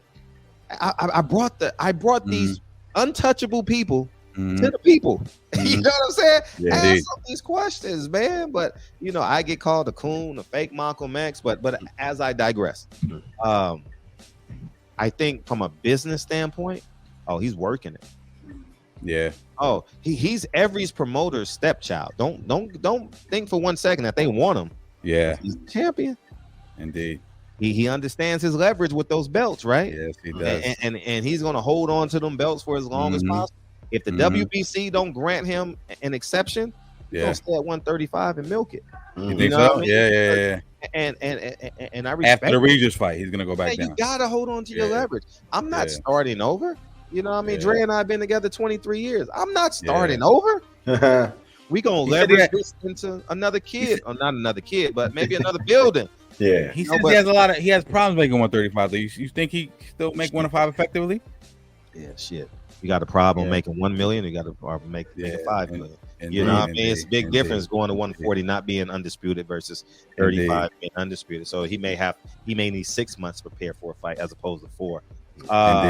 And as a civilian, I see Devin Haney is another fighter that I really like. Should I say love? Like really love. Like, and it doesn't come off that way. Because I believe I can't. He's too young. I don't think I can talk to him in seesaw terms. You say this, I say that, and we meet in the middle. Nah. Maybe I can do it with D. Like maybe he has a voice, or I haven't spoken to him in years, but I'm just using him as an example. Like he tells me his perspective, I tell him my perspective, and we find we figure out what is the truth together, right? I don't think I can figure out what is the truth with Devin, right? So I love Devin, like for real. Like me and Bill spoke twice a day during COVID. Like it was that type of relationship. Like I want Devin. I really, for real, I'm getting goosebumps thinking about this. I really want Devin to be the poster child of this era. I really want that for him. I do too. Me too. I really want that for him. You know what I mean? And then and then when I see, because I raise my kids on character, and integrity. You know what I mean? Like you haven't seen my son or my daughter come in this room. My door is wide open, but I haven't. I told them I have an interview at 6. They haven't come in and disturbed me or nothing like that. Like there is like we'll talk when I'm done. Like Dre knows I have an interview at 6. She's not gonna come in and say, "Well, we gotta do this." No, when I'm done, and we resume being a family. And so I said all that to say this. Devin showed up to the Lomachenko press conference looking like part essay, part rapper. With that beige, like the G Unit beige, or like it looks like something the rapper The Game would wear, right? I'm like, dude, nah, man, you gotta wear a suit. The world is watching, man. You're the undisputed champion of the world. You're not undefeated champion of Harlem. You're the undisputed champion of the world. You don't gotta talk to me no more. Talk to the world, man. Talk to the world. Wear a suit. Wear a tuxedo. You know, I'm married to this game. You know what I mean? Like I'm married to boxing. Like, you know what I mean? Like, and so when I see him going down the Tank Davis route, I sit back and I said, damn, you know, he's doing everything that's culturally cool. You got to start doing things that's Islamic cool. You know what I mean? You got to keep your knees on that prayer rug. Yes, sir. Yes, sir. Yes, sir. Yeah, you know what I mean? They're big. Yeah, they're big in the Islamic faith. Alhamdulillah, that prayer rug. Alhamdulillah in that motherfucking in that club. You know what I mean? You know what I mean? No more March Madness. You know what I mean? March need to be prayer month. No doubt. No doubt. You know what I mean? And I root for him. Like, but every time I see him, I don't see him no more because I don't go to fights anymore or nothing like that. But when I look on the internet, I'm like, man. Like, I want this kid to win. Like, me too. Shakur Stevenson too. Like, I want them to win. Like for example, Shakur Stevenson is about to be, what's that guy's name? Bud. And Devin's about to be Earl on the internet because they got to make money. They're on a crash course. They got to make this ad sets. You know what I mean? I'm talking them as a fight. I'm talking about, but in terms of how they're going to portray them, like people are going to do that AdSense thing, and so they can make some money. You know? So, but it's I'm a big Devin and Bill guy. What do you think about him? Like, as far as what do we think first of all about the Prograis fight, and then are we gonna? Because the whole world seems like they ducking him. Are we gonna see that Tank or that T.O. or that? You know, I don't really want to see Ryan and nobody. It's really just it's 3 people. It's Tank, T.O. and Shakur. Are we gonna get those fights within the next 2 years? You think?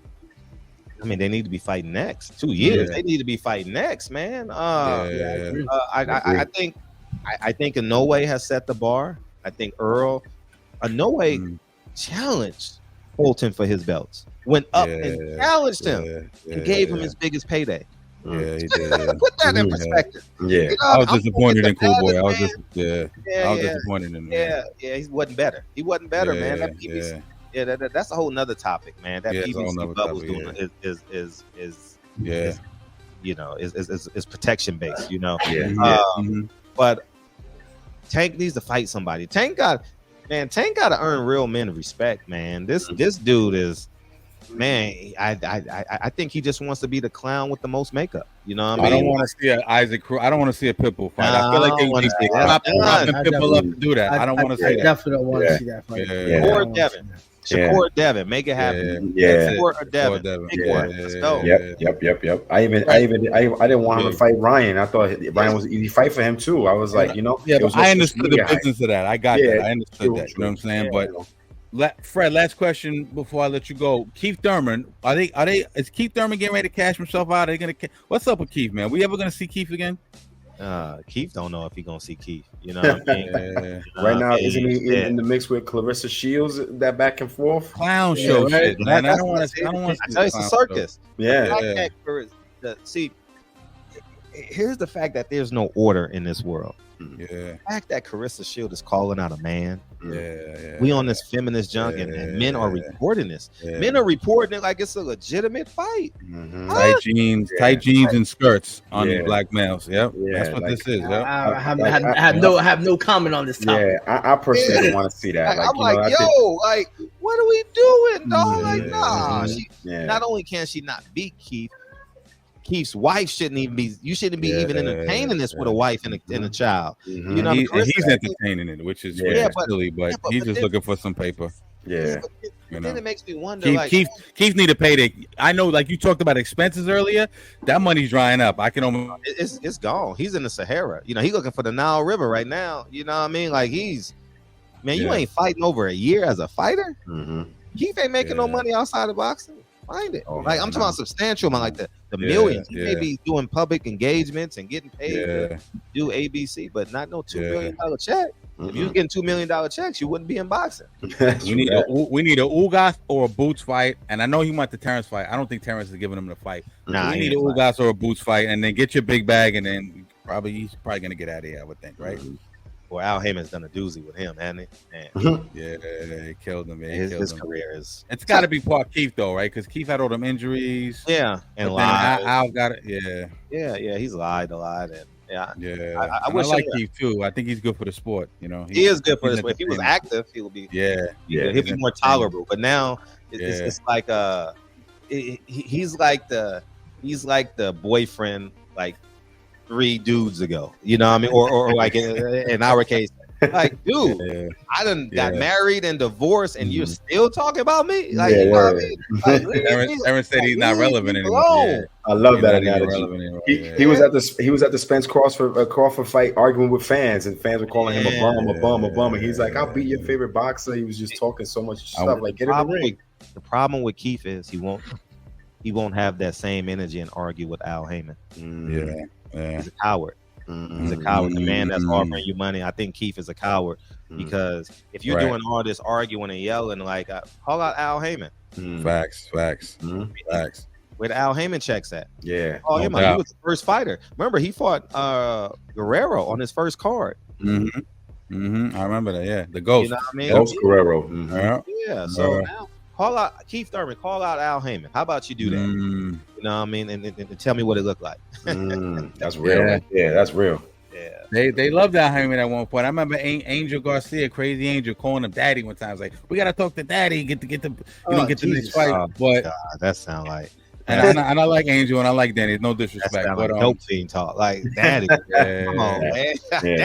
That's when he was overpaying fighters. That's like almost in the beginning. He had to get rid of it. Was all eating real good on that on that money. But Fred, I just want to listen. I want to say salute. This has been a great interview, man.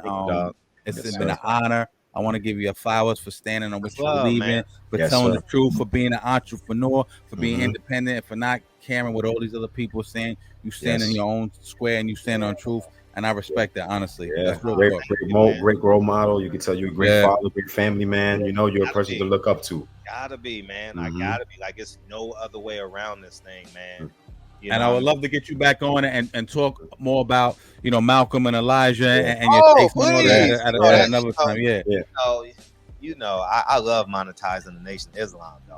That's like my thing, Bring them on, man. You might want to go to 125th Street and bring one on with me, Yeah. For real. So hopefully we get you back on, and yes, like I said, we appreciate you, man. Keep doing your thing, and we're gonna keep watching. You know what I mean? Yes, sir. I appreciate it. Thank you guys for having me. Yeah, no, thank you for giving us the pleasure, man. Appreciate you, though. I'm out of here. Thank you, man. All right, boss. Barbershop Conversations, Fred Hawthorne. That's my guy. Let me just say that. That's my guy. That's my guy. Yo, stop getting beers, man. We got business to take care. Oh, look at this handsome young gentleman right here. Look at this dude right here. What up, my brother? My bad. I was working right now. Nah, you go. What's good, Yo, G? we got the one and only out of character on the line. Pardon me, G. We went over a little bit with Fred Hawthorne, man, but Well, you're partying. You guys having a fucking conversation about fucking sports. You can't ever put a halt on those. Sometimes you have to put a halt on them and be hard, right? Like indeed, yeah. Especially when it's getting good. What's up with you though? How you feeling? I'm Gucci. Fucking, I just finished putting up the Saint Augustine video. Saint Augustine video coming out on Friday by me and Quest. I just finished putting the premiere up. You know what I mean? Absolutely, no doubt. Got a little plug in there. Can't wait. I'm waiting. I see how y'all moving out there too, man. I respect that. You know what I'm saying? Real talk. Yeah, man. You and Q. Yeah, we Q, you going to hell for wearing that costume, but just I already know, man. You going to hell before that? Don't worry. Yeah. I already knew, man. All the shit that was going on with that video, I was like, oh Jesus, man, this is if I don't get struck by lightning, No, but I want to give G his flowers. You gotta, shout out to G and his podcast. What's up, everybody? He be working. Nah, we all working though. That's all it's about is work. Like, at the end of the day, what's good is it's a good and bad thing because we like this now. Yeah. I wonder if it'll ring off the same when the celebrity's there, like I wonder it is because we talk our shit, but what if one day we in these buildings with these people and then you gotta fucking really see them and shit, like stand your ground, nigga. There's a podcast voice. I'm with all of that. The real voice. Yeah, say it with your podcast chest. Say it with your podcast. You know me though, man. I don't. Yeah, I don't bite my tongue, man. I don't think I fit in that world. I'm gonna stay in this world. Yeah, you feel what I'm saying? Mm-hmm. But you know what it is though. But you for your, in my opinion, for your fans, like you know what's great about a podcast like this, like a group of niggas could be sitting around having drinks while y'all drink and listen to who. So imagine y'all put that on a stage or in a place where people could actually be in a crowd and witness y'all talk y'all sports shit while they can really drink. It's almost like them being at a game. Yes, exactly. It's almost like them being at the game, being involved with what you do. So it's like you can stay inside all you want, gentlemen, but outside is gonna keep calling. You know what I'm saying? Like, Indeed. No, well, it happens. Like even like sports radio shows. Like they sometimes they leave the station, they go to events and they do their live show and wherever the fuck they at. You know what I mean? Cheers, gentlemen. Happy Sunday. Let's take a shot. I'm gonna take a swiggy. Drunk Sports Combat, new era. You heard? You already know. Y'all niggas different. Taking shots on a Sunday. Y'all niggas different. But you already heard Cash saying I'm going to hell already. So fuck it. What else? If you going to hell, then I'm gonna mute you that night because I'm way worse. I'm just fucking with you. Not gonna listen. John's like, all you did was wear the outfit. I did everything else.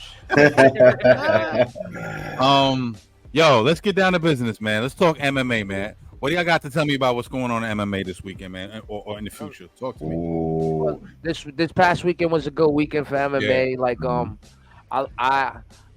I went if you betted this weekend on the people that you thought were gonna win, like the dogs, the Brazilians really came out. Brazilians shut it down this weekend. Mm-hmm. You know what I mean? And, I'll give it up. Even the main event, the Brazilian won. Yep. And shout out to RDA, but he's a little old in the tooth. He's fought everybody there is to fight as far as the top level stuff. When you saw Vicente Luque dismantle him, you know what I'm saying, and took his tools away from him. It was nice to see a Brazilian jiu-jitsu guy do it. I wonder if he can do that to a wrestler though, a true wrestler. Because a true wrestler is gonna be a different fight when it comes to jiu-jitsu. You know, it's always been like one of the crazy wars. Wrestling is a real big keen and factor into your game. You know what I'm saying? If you can wrestle, look at the Matt Hughes, look at the Chael Sonnens, look how far the wrestling DC, look how far the wrestling's taking them. Exactly. You know, so look at the Khabib. Yeah. You know, like wrestling can take you far. Yep. No, you can see in that fight because I watched it too. I was flipping back and forth between like all the other stuff that was going on Saturday. But weekend, but you can see what Luke was trying to do. I felt personally like he should have thrown more punches. Because I just like to see that. I like to see them let it fly. But he's not stupid. How many takedowns did he get? Well, RDA down and tiring the shit out of that. He's a little bit older. You tiring the shit out of him when you're on that ground and pound. Like, obviously, when I saw, what UFC is, you got to think ahead. Like as a fighter, you have to get cleared for your next fight. If you sitting there and banging with somebody that if they hit you, it's gonna bang you. Certain fighters get paid $330,000 per fight, right? And they could go ahead and afford 3 fights a year. Certain fighters don't. So if I know my game is better than your game, and I ain't gotta go there to bang with you, right? If I ain't gotta go there to bang with you, you're gonna take a step back. That'd be the strategic way to win a fight. Yes, Why go ahead and get in the firefight with you if I know that all I got to do is leg trip you, throw you on the floor, and just elbow you in the face for the next fuck these people. I don't give a fuck about the crowd. I got a W, and I could fight in 2 months. Look, Cowboy Cerrone. Cerrone has a historic run of 9 fights in a row. And the fact is that the dude did it within 3 or 4 months. He kept answering that call. Yo, you want another one? You want another one? You want another one? Fight is fight. Fight is fight, especially the hungry ones. Vicente Luque. Unfortunately, he's in that class right now where everybody, you got the Gagey there, you got the Poirier there, you got everybody, you got Makhachev with the title, you got everybody at 155 slathering like this at the mouth. He don't fit nowhere because nobody wants to see Vicente Luque fight because of what he just did last night. You grab balls, you sniff crotches, and you get W's, but nobody really want to see that. Quest just said it. They want to see you bang, Quest said it. I want to see you bang. Right. Oh man, you're right. As much as I love a good wrestling match or Brazilian jiu-jitsu, sometimes I don't want to see that all the time either. I want to see 2 dudes get in there and scrap. You know what I mean? You know what it is? They have leagues for that. They have leagues for jiu-jitsu. They have leagues for all that stuff. And to be honest, it's like I said, it's not. I'm not knocking any of these niggas because you see one of these niggas in the street with the cauliflower. That's the fight you don't pick, right? Have a nice day, beloved. You're in the UFC. I'm crossing the street. Yeah, word. The UFC for the UFC, what you must do is highlight the crowd. The crowd wants to see. They came here for a 5-round main event, and you sniffed balls for 5 rounds. You know what I'm saying? Like that's not gonna make people want to make you see fight Gagey. Exactly. Fight Nobody's gonna want to see those fights now. Yep. What you gonna do? That's why I said I felt like he needed to throw more hands. Like he doesn't need to knock. He doesn't need to knock. He doesn't need to knock. He threw more strikes. RDA was hurting him. I know. The 5th round. Like RDA was hurting him. See, but that's what I think that's why I said I wish I would have seen it, so at least he's moving in the right way. Because I feel like in MMA and UFC, you need both. You got to be a good wrestler, and you got to be able to throw those hands because if you go over just as good as a wrestler than you, at the end of the day, we're gonna have to figure out who could throw the hands better. Well, you got to think unless you get expected. No, but you could be something that's unexpected. Anderson Silva came into the UFC and they didn't know what the fuck this was. It was like Brazilian jiu-jitsu. All right, we know Brazilian jiu-jitsu. Was it his first fight against Chris Laban? Bro, it was Chris Laban, right? Yo, he dismantled people. They didn't even get an opportunity to take him down. He was called the Spider. He had such a wide fucking stance, and he'd kick you from every direction. And then he would do this thing where he would offer you in to come fight him and punch him in the face. And bob and weave you. Bob and weave you to death. And you see, you could also be something unexpected. It's that the game has evolved so much there's not anything that one person hasn't seen. And the GOATs in the game right now, they've seen everything. Yes. Like, yes. This weekend was good. But while we have time, I don't know if you guys are aware, but UFC 292 is next weekend. Yes, sir. On the 19th. We got hella time. Go ahead. Do you? Yeah. So UFC 292 next weekend. Do you know all the names on the card, Ed? I know mostly like the guys are gonna fight like the last couple of fights, like the main event and stuff like that. We talking about next week? Yeah. Next week is 292. Next week is the big all UFC. I'm hearing is O'Malley. That's all I'm hearing. That's the height. That's the big dude on the card, right? O'Malley's not even a champion. He's challenging. He's 16-1, right? Mm-hmm. He's 16-1, and the one fight that he lost, his leg gave out. Yeah. You're talking about O'Malley. Yeah. O'Malley. Now, the last fight that he won, I was just watching it before y'all signed me, and I was just going over the fights myself, and I saw. I'm looking at it now too. With wrestlers, he has a problem. Mm-hmm. He's a skinny, not muscular dude. Mm-hmm. Yeah. He has a problem with wrestlers. Mm-hmm. Aljamain Sterling just beat a gold medalist in wrestling in Henry Cejudo. Yep. Yeah, that's what they said. Yep. So what like I love the guy in O'Malley, and if we saw anything from Conor McGregor, you can never knock it. You always have a puncher's chance. Mm-hmm. There's always a puncher's chance. Mm-hmm. You can never take that away from a guy that got great, awesome skills and movement. But if Aljamain Sterling puts him on the ground, I think there's too much weight and muscle. Like Aljamain Sterling cut so much weight at the weigh-ins. I don't even like watching his weigh-ins. I feel like I'm watching an anorexic nigga. Like he's about to collapse. Yeah. Yo, for real. He takes so much weight off. He's on the scale. He looks like 50 Cent in that cancer movie he did. Yeah. He looks horrible when he comes off the scale. Mm-hmm. And that's why I don't like watching that. But, I kind of think that's bullying.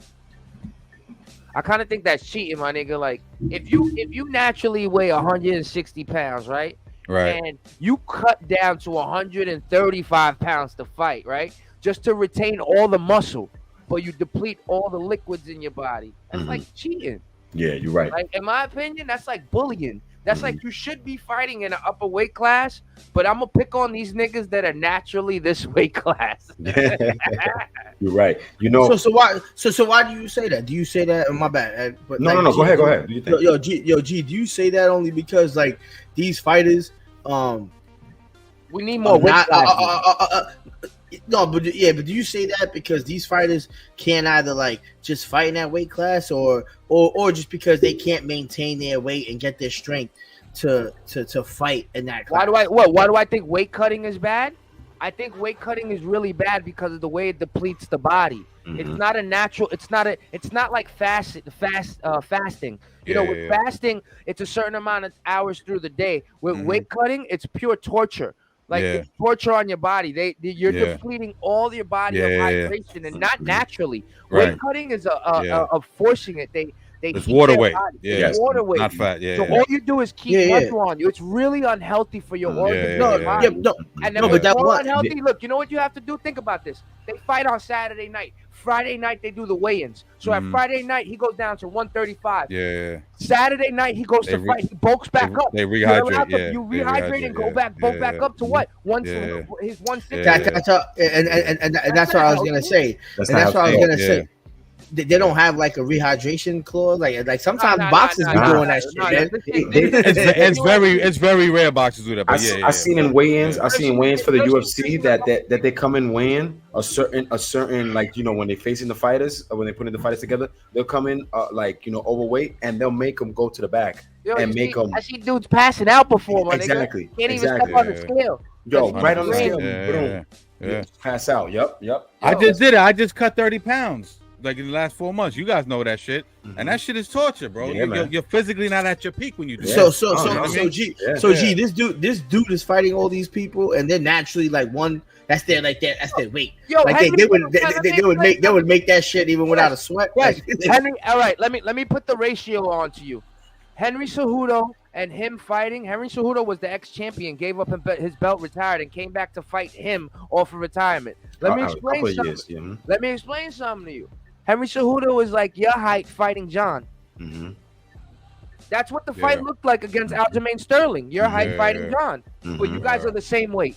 Mm-hmm. You see what I'm saying? But Aljamain Sterling is muscular. Mm-hmm. He got a I'm probably heavier than Cash. Probably heavier than Cash right now. Yo, the way he tossed around Henry Cejudo, there is no chance for Aljamain Sterling to survive on the ground. And unless Aljamain Sterling pulls his Brazilian jiu-jitsu out and throws up a fucking triangle and threatens him all night. You got to threaten all night. When you threaten somebody that something can happen, they think twice about doing it. When you hit somebody really hard in the face, like, oh, I don't want to go on that side again, right? So it's the same thing with when you got somebody on top of you, pause, and this guy's trying to fucking put your lights out. And once you threaten his arm, an arm bar, a neck, a choke, he thinks twice about being in that position. And I think Aljamain has to go ahead. In the beginning of the fight, they're not sweating. So if Aljamain Sterling just starts ragtagging him from the beginning with O'Malley, it's gonna be a long, sad night. And I don't want to see that. I hope O'Malley stands on his feet. Because like I said, I've been watching his fights and he got hands. He knocks people the fuck out. He's 16-1 for a reason. And that one his leg gave out. You know what I mean? You really think about it. But Aljamain Sterling is dismantling everybody because he figured out his super move. Yes. I'm bigger than these guys. I'm stronger than these guys. And I can wrestle all of these guys. I'm just going to drag them to the floor, and I'm going to keep you there. And I'm going to get you tired. Yes. Because right now, I weigh 160. And no matter what you could do, you probably don't weigh that. Yeah. And you know, a lot of people said that Sean O'Malley didn't deserve this title fight. A lot of people did, and a lot of people didn't. You know, and I was one of those people that I'm stuck in the middle. I like Sean, but I feel like you get what you deserve. You get what you deserve. You get not only fighting well, he got a 16-1 record. You deserve a championship fight, but not only fighting well. This is not fucking this. You know, this is not a soap opera. This is not WWE. You know, this is real fights where fans and real people believe in you, and you give them hope and you give them faith. For him to have the following that he has, he got a daughter. He's always teaching some shit on his Instagram and YouTube on how to fight. Somebody coming at you, and there's 3 people. Second thing you do is run, but the first thing you do is pow, pow, pow, pow. You know what I mean? He's always being that type of person. He's not an arrogant. He's not a piece of shit type of person. He's not the heel. He's not the heel. So for a person like this to get a title shot, it's absolutely necessary because for the niggas like me that don't believe he could win, it shut me the fuck up. You know, like you picking Sterling? You picking Sterling?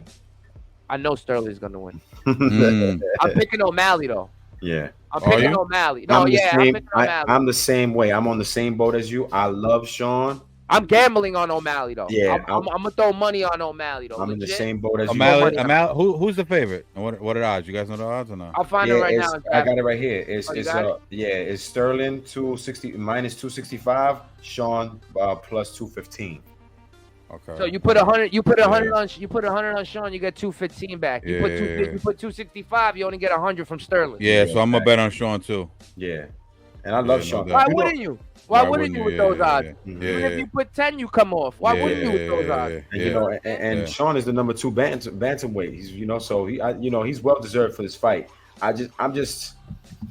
You know what you're trying to say? I know what you're trying to say. Yeah. He's not skilled enough for this fight. That's what you're trying to say. Yeah. But you know what? I'm gonna tell you something about what I've been watching UFC so long, and there's a lot of people that shouldn't be in the ring with a lot of people, and that's when the best comes out of people.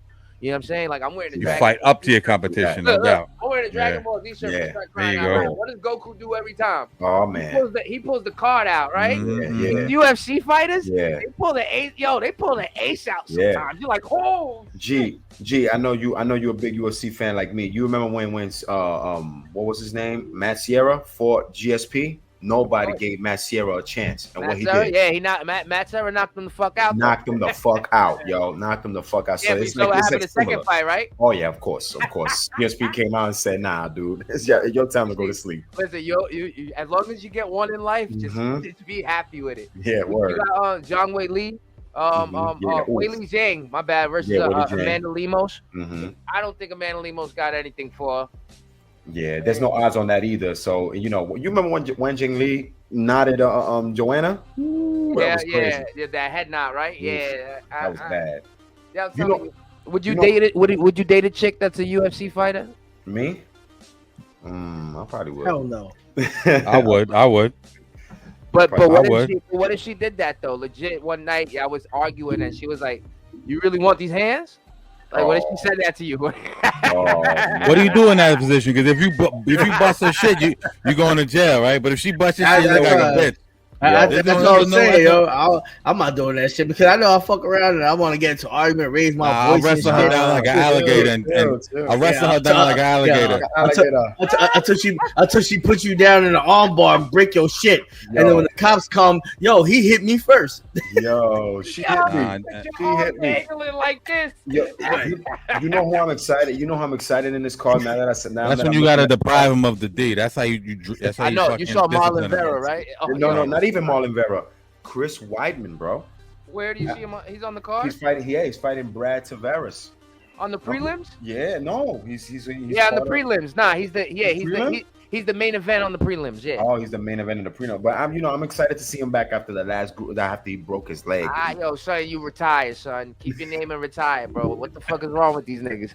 Yo, he broke his leg, son. He threw a kick at somebody's ankle, and his leg just said, "Option failed." And it cracked in half, bro. Mm-hmm. And you know what's crazy? Karma, because he did that to Anderson Silva. Anderson Silva kicked him and cracked his leg. And he was the one that figured that Anderson Silva bob and weave shit. He timed. You remember that fight? He timed it perfect. Oh wait, that's what I was about to bring up. Yeah, the same dude that did that to Anderson Silva. And it shit just got broke, huh? Yeah. Then that shit was nasty too. Yeah. Bro. That shit was right at the shin, man. I hate looking at stuff like that. Oof. I mean, you know what? I can't say I hate it. Like, you know, part of me, I just had this conversation the other day. Part of me wishes that steroids was allowed in sports. I wish, not all sports, not every sport, but I wish there was like you know how you got like let's say you got Mercedes and Lexus back in the day. They'd be like, you know, a hood nigga drive a Lexus because the Mercedes is a little bit too more expensive. You know, like, like with fighting. They used to have Pride, and they would allow the fighting league Pride would allow steroids and everything in it. They would allow you to do anything, and you would see the specimens that would be in these fucking fights, and it was fucking amazing. And I thought about it, like, imagine baseball. Remember when we had Mark McGwire and we had Sosa, and they were chasing the ring? And you remember when Alex Rodriguez was hitting the ball millions of? You remember like King Cavanetti? Like, those guys. The excitement was crazy, no doubt. And that's my thing with like steroids. Like I'm not saying be a roid head. I think there should be places and facilities where we could do them, like with doctors watching us and how to do them. But we should be able to reach our human peak ability. Imagine these fighters looking like fucking 290 pounds. Yeah. Rip. You 4% body fat, you know what I mean? Just looking like monsters. My man, you mentioned Pride. You remember Don Fry? How big was Don Fry in Pride? That mustache was crazy. Exactly. His mustache had muscles. Nah, Don Fry had a fight. Yo, Don Fry had a fight. Him and the dude, the first 45 seconds of the fight, they both have each other's hands in the back of each other's head, and like a movie, bro. Yeah, just it's and you're like, this is really happening right now. Like, and Pride was in Japan, so you know in Japan there's no rules, there's no hold bars. You know, a lot of those fights got thrown, right? Yeah. You're right. There was a lot of gambling with the Yakuza and all that shit back then. Yeah, but it's gonna be like, but if you think about it, you can't have all those brolic motherfuckers on the fucking floor wrestling and shit. Everybody's at that point, everybody's just gonna be punching each other. Like at that point, like you already heard Arnold Schwarzenegger. Arnold Schwarzenegger already admitted in his documentary. Arnold Schwarzenegger knew all the bodybuilders.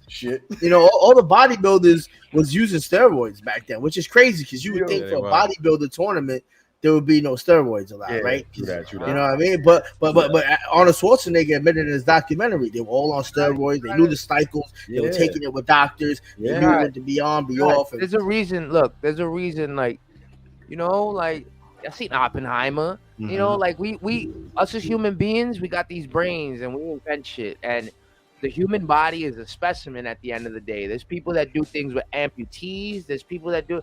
Why the fuck not? I can't go ahead and take a fucking injection in my dick to make it bigger. Nigga, it's there. You know what I'm saying? Like, but it's my point. There's shit there to enhance a body. If I could take a pill to make me smarter, why wouldn't I take a pill to make me smart? There's shit there to enhance the body. We shouldn't be regulated in sports, especially, right? We want to see our athletes. But does it give? But then you have to have everybody do it, because then it gives people an unfair advantage if not everyone's on the same page. And not only that is the insurance policy. Because if you're that one person that, because you're on that specific drug, and all of a sudden you become that person that happens to die while being on it in the middle of a fight, now who's held accountable? True. You know what I mean? There's a lot of that's the whole point of this. But I'm gonna tell you something about that. I forgot what they're called. I think they're like, there's some type of care centers where you legitimately, like, you know, there's people that do fucking ecstasy in these places where they watch over you. It's regulated. It's taken care of. I'm not talking about going home and shooting 7 needles in your ass cheek. You know what I mean? I'm talking about you going to places that look over you and do it right with you. And half of the time, like, I hear Cheryl talk about it. He was like, you know, that roid rage, that your nuts shrinking, all that shit is, or your head getting growing. All that shit is people Get that Barry Bonds head. Pause. Yeah, Barry Bonds. Look at Peyton Manning. Peyton Manning, his head grew. He was on that shit too. Peyton Manning, his head grew. He got a chalkboard on his face. Yeah. Yo, those centers that G's talking about, they used to do that. They used to do that back in the 60s with LSD. They used to let you take the LSD and examine you, you know, just to see how the high worked for everybody, how it will, you know, mess with the brain. I wish they had those centers back. I'll be there in a second. I'll be like, yo, go ahead, examine me. Give me everything. Give me that acid. Let's see what you got. They say The Rock allegedly is on roids, but he has it like he has like doctors and like all these specialists monitoring him. Yeah, and he has it under control situation. Yeah, but he also goes down to Mexico once a month to eat a kid. Don't be fooled. You know how people do eggs? He goes. You know how people eat like raw eggs? He goes down to Mexico once a month and eats a whole kid. Allegedly. The thing is, allegedly. Going through that wrestling lane, you know, She gonna get a shadow man in week 10. Nah, but you know, he's not lying though. He's not lying on some shit. Don't double down. Don't double down. All right. You got Ian Gary versus Neil Magny on the card. Yeah. Neil Magny, you know, I think he got the most wins in UFC history or something like that. The most fights. I think he got the most fights right now in UFC history. What is he, 28-11? I'm looking at his record. Is that what his record is? And that's why people were clowning him, because people were like, he has the most fight. I thought RDA did. I thought RDA was like here for like 25 years or something like that. I think in that division. 170. In that division, 170. Yeah. The welterweight. Yeah. If he loses this fight, though, he's on his way out, because the last fight he lost to was Gilbert Burns. Mm-hmm. You know what I mean? So if he loses this fight, I think he'd be on it. And Ian Gary is 12-0. Look at that record. What's Ian Gary? We'll talk about him. What's the deal with him? Is he nice with his shit? Well, to be 12-0, I think you got to be nice for your shit. But honestly, I don't know much about Ian Gary. Okay. Yeah. You know what I like about UFC records? They take them from where you are. Yeah. So if your amateur record was 12-0, they'll take you up. You know what I'm saying? And you give your record. I didn't know that. Yeah. I'm the casual on the panel. I'm the casual fan, so y'all educate me. I know. Because it's different than boxing. Because like boxing, like when you're amateur, that's a totally different record from the pro boxing. Yeah. If UFC could take what UFC needs to take one thing and drop one thing from boxing. This 10-point scoring card we got is bullshit. It shouldn't be a 10-point scoring card. We're not boxing. We're using hands, feet, kicking, and fucking elbows. There's nothing about 10 points there.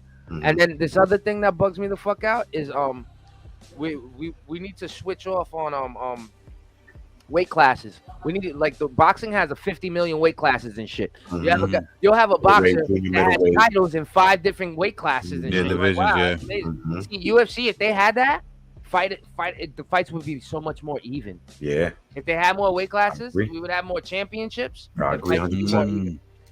So right now, how many weight classes in there right now for UFC? Nigga, 125. Oh, well, if I'm gonna go male, I think it's 135, 145, 155, 170, 185, 205, and heavyweight. 7. Yeah, fly, middle, welter.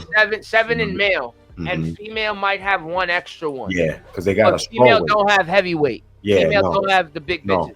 No, they got straw weight. Straw weight is like, you know. Well, the issue it sounds like with UFC, like every individual weight class is like almost 15 pounds. It sounds like. See, with boxing, it's like almost damn near like every like 5 to 8 pounds. You know, again, after like 160, then it's like 8 to 7 pounds every other weight class. Whatever, other than that, it's like 5 pounds. Yeah, I remember when UFC first started, they didn't have a weight class, bro. They used to throw people those were the best days. Yo, they used to throw a dude like have like Butterbean fight a McGregor. I used to see dudes that used to be John's height fight guys that the size of my daughter, bro. And I'm like, yo, what the hell is going on here? Like, this is like 93, 94. Like, there was no advantage. Like, of course John is gonna beat a 2-year-old. You know what I mean? Like, I don't know. There's some sick 2-year-olds out there. I don't know. Now there is. Now there is definitely. One fight that they took off the card was the Cody fight. Cody got hurt or some shit like that. He got an undisclosed injury, so he's not fighting. He's not fighting Mario Batista. I read that earlier. Yeah, but you know what's see, Cody Garbrandt is another one, like 13-5, but he's chinny. He's too chinny, and then he bounces between that 135, 145 weight class. Find a home, pick it. You know what I mean? Like I look, I fuck with Cody Garbrandt. I seen how it's come up, what he did with TJ. Good fights, but nowadays these people want to get into firefights, and I think they're too old for the game. Yeah, you know what I'm saying? Like they're too old for the game. Like even. What 12-2, 13-5. I kind of think that if Kobe don't come out and stop the fight in the first round, no, but Cody's not fighting. He's not fighting. That's what I'm saying. He hurt. He got an undisclosed injury, so he's not fighting Mario Batista at all. What about Pedro Munoz and Marlon Vera? You know what? I love Marlon Vera, son. I don't know about you, but I fucks with Marlon Vera heavy. Like, I like his fighting style. Yeah, but he choked last time against Sandhagen. He did. You're right. But he really choked though. But what he choked so badly that I don't. There was something like, I don't know. He kind of, as a fan, pissed me off with that. He's always on his poise. He's been on his shit. He grew that fucking beard out. He looks like a drug dealer. And then you know, like, you don't come up and show up. You showed up at the last 4 or 5 fights. That motherfuckers, niggas are all big. Everybody with all big beards look like drug dealers. Ed, me, and G look like drug dealers now. Point taken. Listen. Nah, G definitely got the fucking drug dealer beard. I think it's just G just be like this. Oh, you want a dime? Here you go. I keep my shit short because of my job. My job would be like, oh, make sure you keep your beard short. If not, I would have had a beard just like G. I already said, yo, that logo looks like y'all two related. Word, right? Sean O'Malley, you know, his only loss is to Marlon Vera. Yeah. Yep. And that was when he broke his leg. Yep. That was when he broke his leg and they stopped the fight. What you thought about that fight though? Before he broke his leg, who you thought had the advantage in that fight? Who you honestly thought was gonna win that fight? Marlon Vera was beating him up. There you go. Marlon Vera was beating him up. But that's the problem with O'Malley though.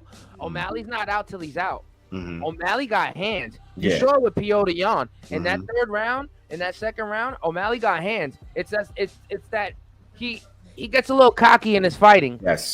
Yes. But now that he's faced higher competition, I think that he's humbled himself a little bit, and I think that'll give him his advantage against Sterling. Yes. You know, you have to humble yourself in there. Mm-hmm. The problem is when you look like Marlon Vera in the last fight against Sandhagen, I don't have a lot of faith with when you're facing Pedro Munoz, because Pedro Munoz is hot right now. Yeah, he's hot. He's hot right now. Even with 7 losses, he's hot right now. Like he's moving. So how you gonna? If you're not coming ready to fight, that might be fight of the night though. Yeah, I agree too. I concur. I think that might honestly be better than the main event. Because, that's gonna steal the show. Yep. Yeah, Aljamain Sterling is just gonna fucking take him down. You know, he's gonna wrestle him. Yeah. Me and Cash gonna watch that shit in VA. You saw the card for UFC 293. Main event is Adesanya versus Strickland. Sean Strickland. Yeah, we'll cross those roads when it gets there because I don't think that's gonna happen. No, you think they're gonna cancel that fight? I think something. I don't know. I don't really have faith in that fight right now. It took a lot of. It took too long for the contract to get signed. 1, 2. You got chosen. You got chosen because there's nobody else for me. Why didn't Adesanya? I didn't hear that. Sean Strickland. I wonder why. What? What you said? Q, my fault. No. Who's fighting? So Sean Strickland. The next pay-per-view. Is he fighting? There's no, you know why? Because there's nobody else to fight. Yeah. Whitaker just lost. Why are you running from Duplessis? Why? That's why I don't think. That's why I don't think the fight's gonna happen though, because I don't know. Strickland, he comes to every fight. Yeah, like, Strickland be talking his shit. I was telling the fellas, nobody wants to see it. Talking shit. Nobody wants to see it. Strickland. He just won a fight, right? Then he just won. Yeah, he just won his last fight. But before that, he won against Cannonier his last fight. But before that, he had lost against somebody. He had lost against Piera. Piera knocked him the fuck out with a left hand. And look what Izzy just did to Piera. So now you're gonna go put Izzy against the number 5 ranked guy that lost to the guy that Izzy just beat off of a whim. You know, let's call a spade a spade. The same way Izzy beat Whitaker, the same way Izzy beats people, the bigger people or the harder fights. Izzy gets into the firefight, he gets into the phone booth, and he lets those hands fly. Hell yeah. You know what that is for me though? For me, honestly, that's not technique. That is my punch getting there before your punch got here. Yes, great counter puncher. Izzy's a great counter puncher. There's a big difference when you see. All right, look, not to crossbreed, but Anthony Joshua, what he just did in those 6 rounds over the weekend, he downloaded the content. As he downloaded the content, he produced the program, and the way he laid that punch that he laid wasn't even like straight clean. It's just what it needed it to be. But he wasn't out of composure laying that punch. Put a punch where it needed to be. It slightly connected on the temple. Yes. When I witness you Izzy in the firefight, nigga, you lucky. Yes. You getting lucky. Your little skinny arms are getting through before their arms are getting you. You know, that's just my opinion of it. Yeah. No, you're right though. See, Strickland. No, I don't think Strickland has a chance unless Strickland. Because he stands too straight up. He looks like a washboard. Like, the thing I just love about Strickland is that the shit talk. My man be talking his shit while he fighting with you. He be like, "Yo, good punch, take this." He just be talking his shit. That's what I love. Not that he's one of my favorite fighters. I just like that aspect of his fighting game. If he can, hands of stone, fucking Sugar Ray this thing and get inside Izzy's head. You know what I mean? If he can really get inside Izzy's head, talk about his father, talk about how his father went to jail, how he was a fraud, get in his head, talking about you ain't in Africa, talking about if he can get in his head and talk hella shit to him and say there's a reason why you've been ducking me and don't want to fight me, you know what's gonna happen, I'm gonna fuck you up. If he can get in Izzy's head and really get Izzy all fucked up mentally, then he has a chance to actually stand a chance. But honestly, the skill levels are totally different, and that's why he don't want to fight Duplessis, because Duplessis, like I said, Duplessis has more he has more technique, has more hunger, and any smart champion never wants to fight a guy on the rise. You want to let the guy ice a little bit, get another fight, get older. Look at Pacquiao and Mayweather, right? You want to hate the fighter. You don't want to take him now. He's hot. So let me get wait him out. Strickland took a loss last time against the guy I beat. I feel more confident fighting him. I fuck with him, but he's just a smart fighter. He picks who he fights. You know what I'm saying? And Uncle Dana signs off on that because Izzy at the end of the day is a champion that brings viewers. He puts butts in that seats. He puts asses to the seats. Yep. Izzy's all right though. He's an all right guy. He's not. I still miss the good old days. I still miss the good old days of fucking a Conor McGregor or a Masvidal. That would have been a good fight. You know what I mean? Like I would have liked Dustin Poirier and Conor McGregor. You know, like. I got a question for you. I'm sorry to cut you off, my brother. I got a question. John Jones and Stipe. Look. Oh my God. What is your dream fight? What is a dream fight you would have loved to see in the UFC? Good question. What is a dream fight you would have loved to see, like past, present, guys from back in the day, now? Who honestly, like, take your time, but who was a fight would you like to see, a dream fight? You know what I like to see? Because John Jones was so savage, so savage. Still is. No, he still is, but the way he took people out, it was just. I would like to see a Royce Gracie and John Jones. Wow, you know what? I feel like I like that, but it'll be I'll go with John Jones because he's longer, he's lengthier, but look what Royce did in that first UFC to that guy. He fucking he won that first. He won the first 2 UFCs without hardly throwing a punch, bro. He won the first 2 UFC They weren't ready for him, guys. Punch. Do you understand? They looked at this dude across the ring. He's fucking 6 foot. Mm-hmm. He's sitting there skinny, and he's wearing a gi like Mhm. ninjas do in the movies. Mm-hmm. Yo, he's wearing a gi. Do you understand this? He's Mm-hmm. sitting there wearing a gi, ready Yo, to fight like this. He was on some Karate Kid shit for real, wearing a gi, son. Split the leg. Yo. And then, Put him in a body bag, Yo, Johnny. Yeah. Yo, and then the nigga gets on top of you, right? Look. He gets on top of you, right? And you was making fun of his pants, right? Because he had a gi, but he grabs his pants like this, and he proceeds to choke you with his pants and his leg. And you're like, oh shit! Yo, it was so bad that they were saying for years. To this day, they still say that he cheated because he wore a gi in the first two UFCs. That they said that he cheated because of the gi. Because it's like, oh, they couldn't grab him, they couldn't maneuver him. I'm like, they're saying it was because Mr. Miyagi trained him wash on, wash off, man. My man, wash on, wash off. Pause, son. Wax on, nigga. Pause. That's a super pause right there. Wash on, wash off. My man was for a sumo wrestler, Akibono. You seen that one? Which Mr. Miyagi you watching, nigga? You watching Mr. Miyagi? This is Miyagi. Yo, my man Royce Gracie fought a fucking a sumo wrestler. Remember when he fought Akibono and beat Akibono? Yep. He was triple his size and he got to beat this guy, bro. So what makes you think John Jones that it wouldn't be a great fight? I think it's what's your dream fight? Oh, I'll be honest. I'll say GSP versus Conor McGregor. Explain why. That's not a fight. That's slaughter. Who you got winning that fight? Fucking GSP's gonna hurt that man. Yo, all right.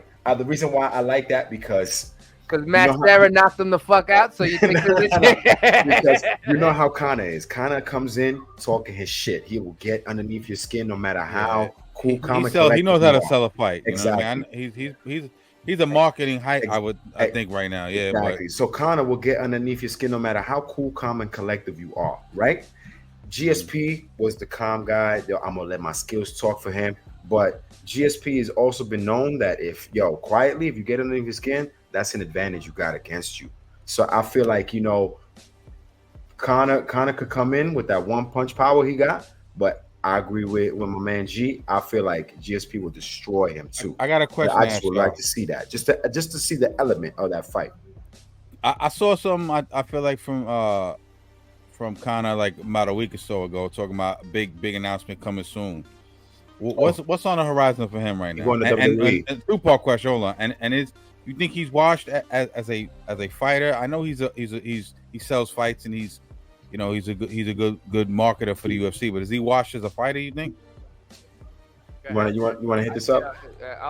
I think he's personally like one, since his name is worth so much, he's allowed to gamble with the media. He's allowed to say, I'm gonna be here, I'm gonna be there, but never show up, and it's still okay. So honestly, he's supposed to fight Michael Chandler, but he hasn't been in the pool because he's taking fucking steroids and he don't want to.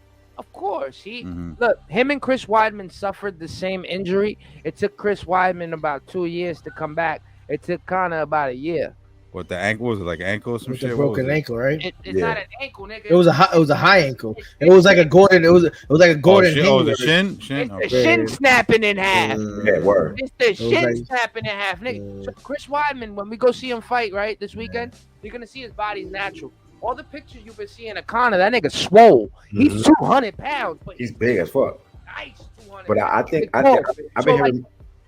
My fault. Go ahead, G. My fault. I think that he probably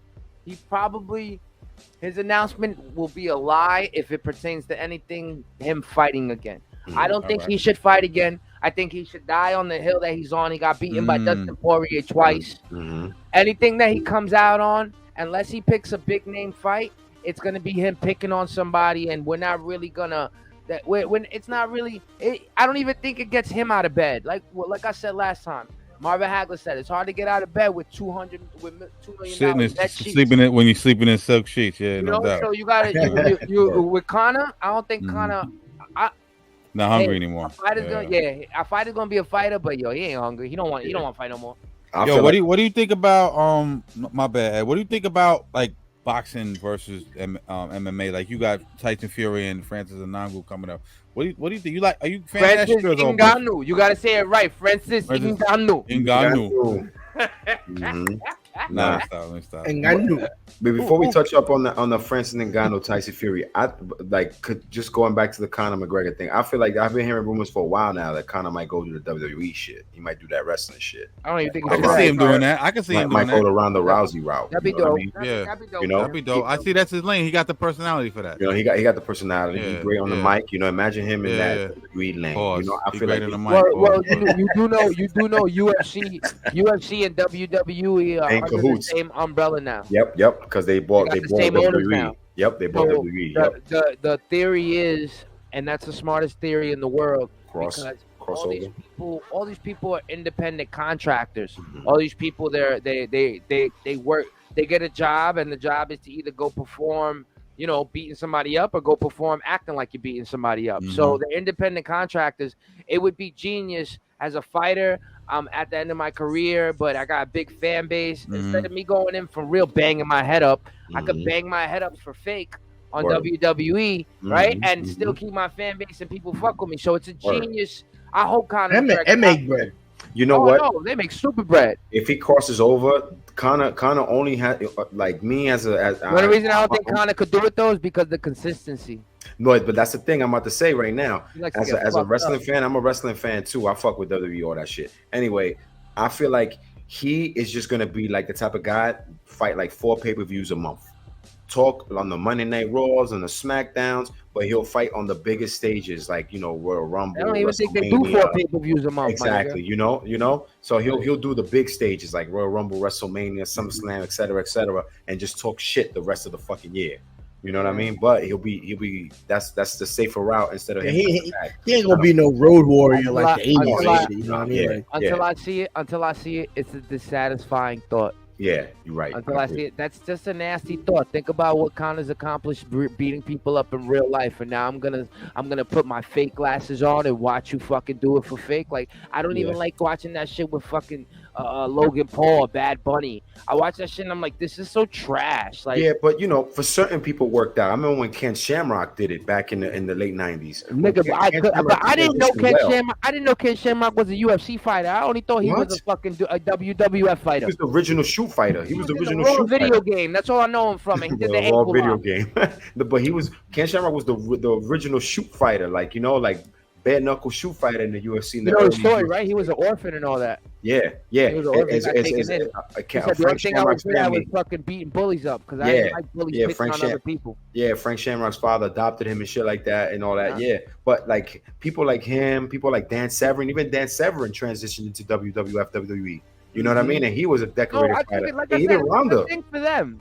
It's just as a fan, I don't want to see it. Yeah, true that. I agree. But I don't want to see Conor at all. But get your fucking money. I don't give a fuck how you get your money. And that's even to double down on what John was asking about Francis and fucking Fury. Listen, go get your money. Yeah.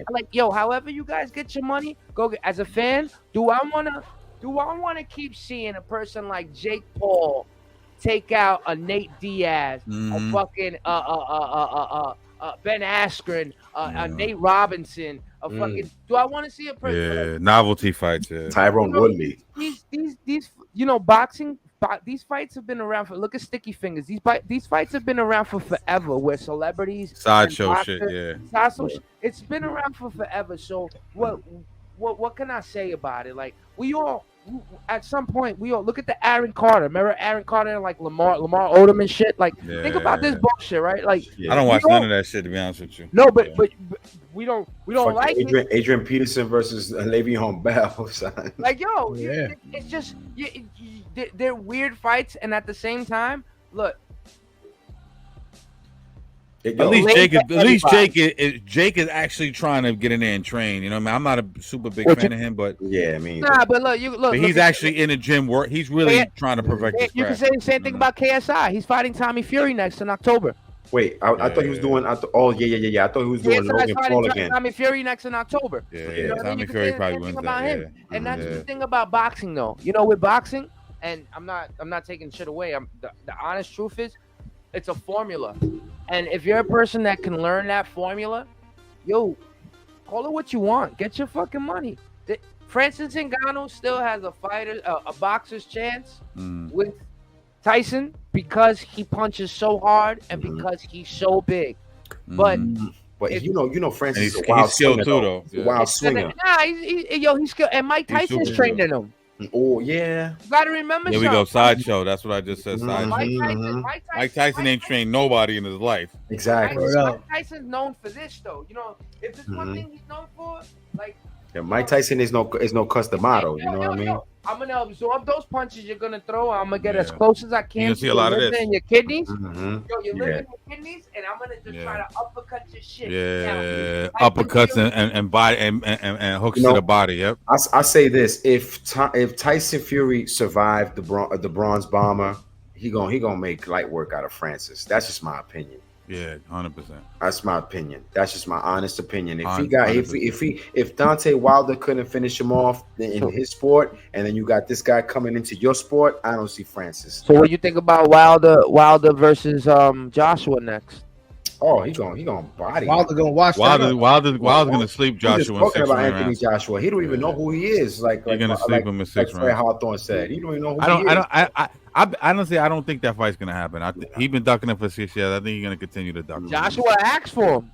Yeah, but it's Cap. Cap. Oh, that was Cap right there in the ring in front of all those people. He's been talking shit for years. That man is El Capitan, bro. You can say whatever you want in front of these people, man. It's about when you get into the ballroom, you start drawing up them contracts in the A side and B side, stipulations and all that. There's a lot of ways to duck. You know what I'm saying? Yeah. And how your image is gonna look and all this other shit. Publicity's gonna fuck you. That fight last night before those 6 rounds and before he knocked them out. The other dude was just. Robert Helenius fought last week. He was a late. What's his name? Dillian White got caught with steroids in the system, so that he had they took him out of the fight. Helenius just fought last week. Then he goes into the ring with Joshua. Joshua should have slept him in 3 to 4 rounds, man. He was I don't know. I'm not a big Joshua guy. No disrespect. But it's the truth though. You speak facts. No. He don't fit the bill though. I think that Ruiz knockout that exposed him. That Ruiz knockout exposed him, and I think that's a blueprint for anybody that fights him going forward. You know what I mean?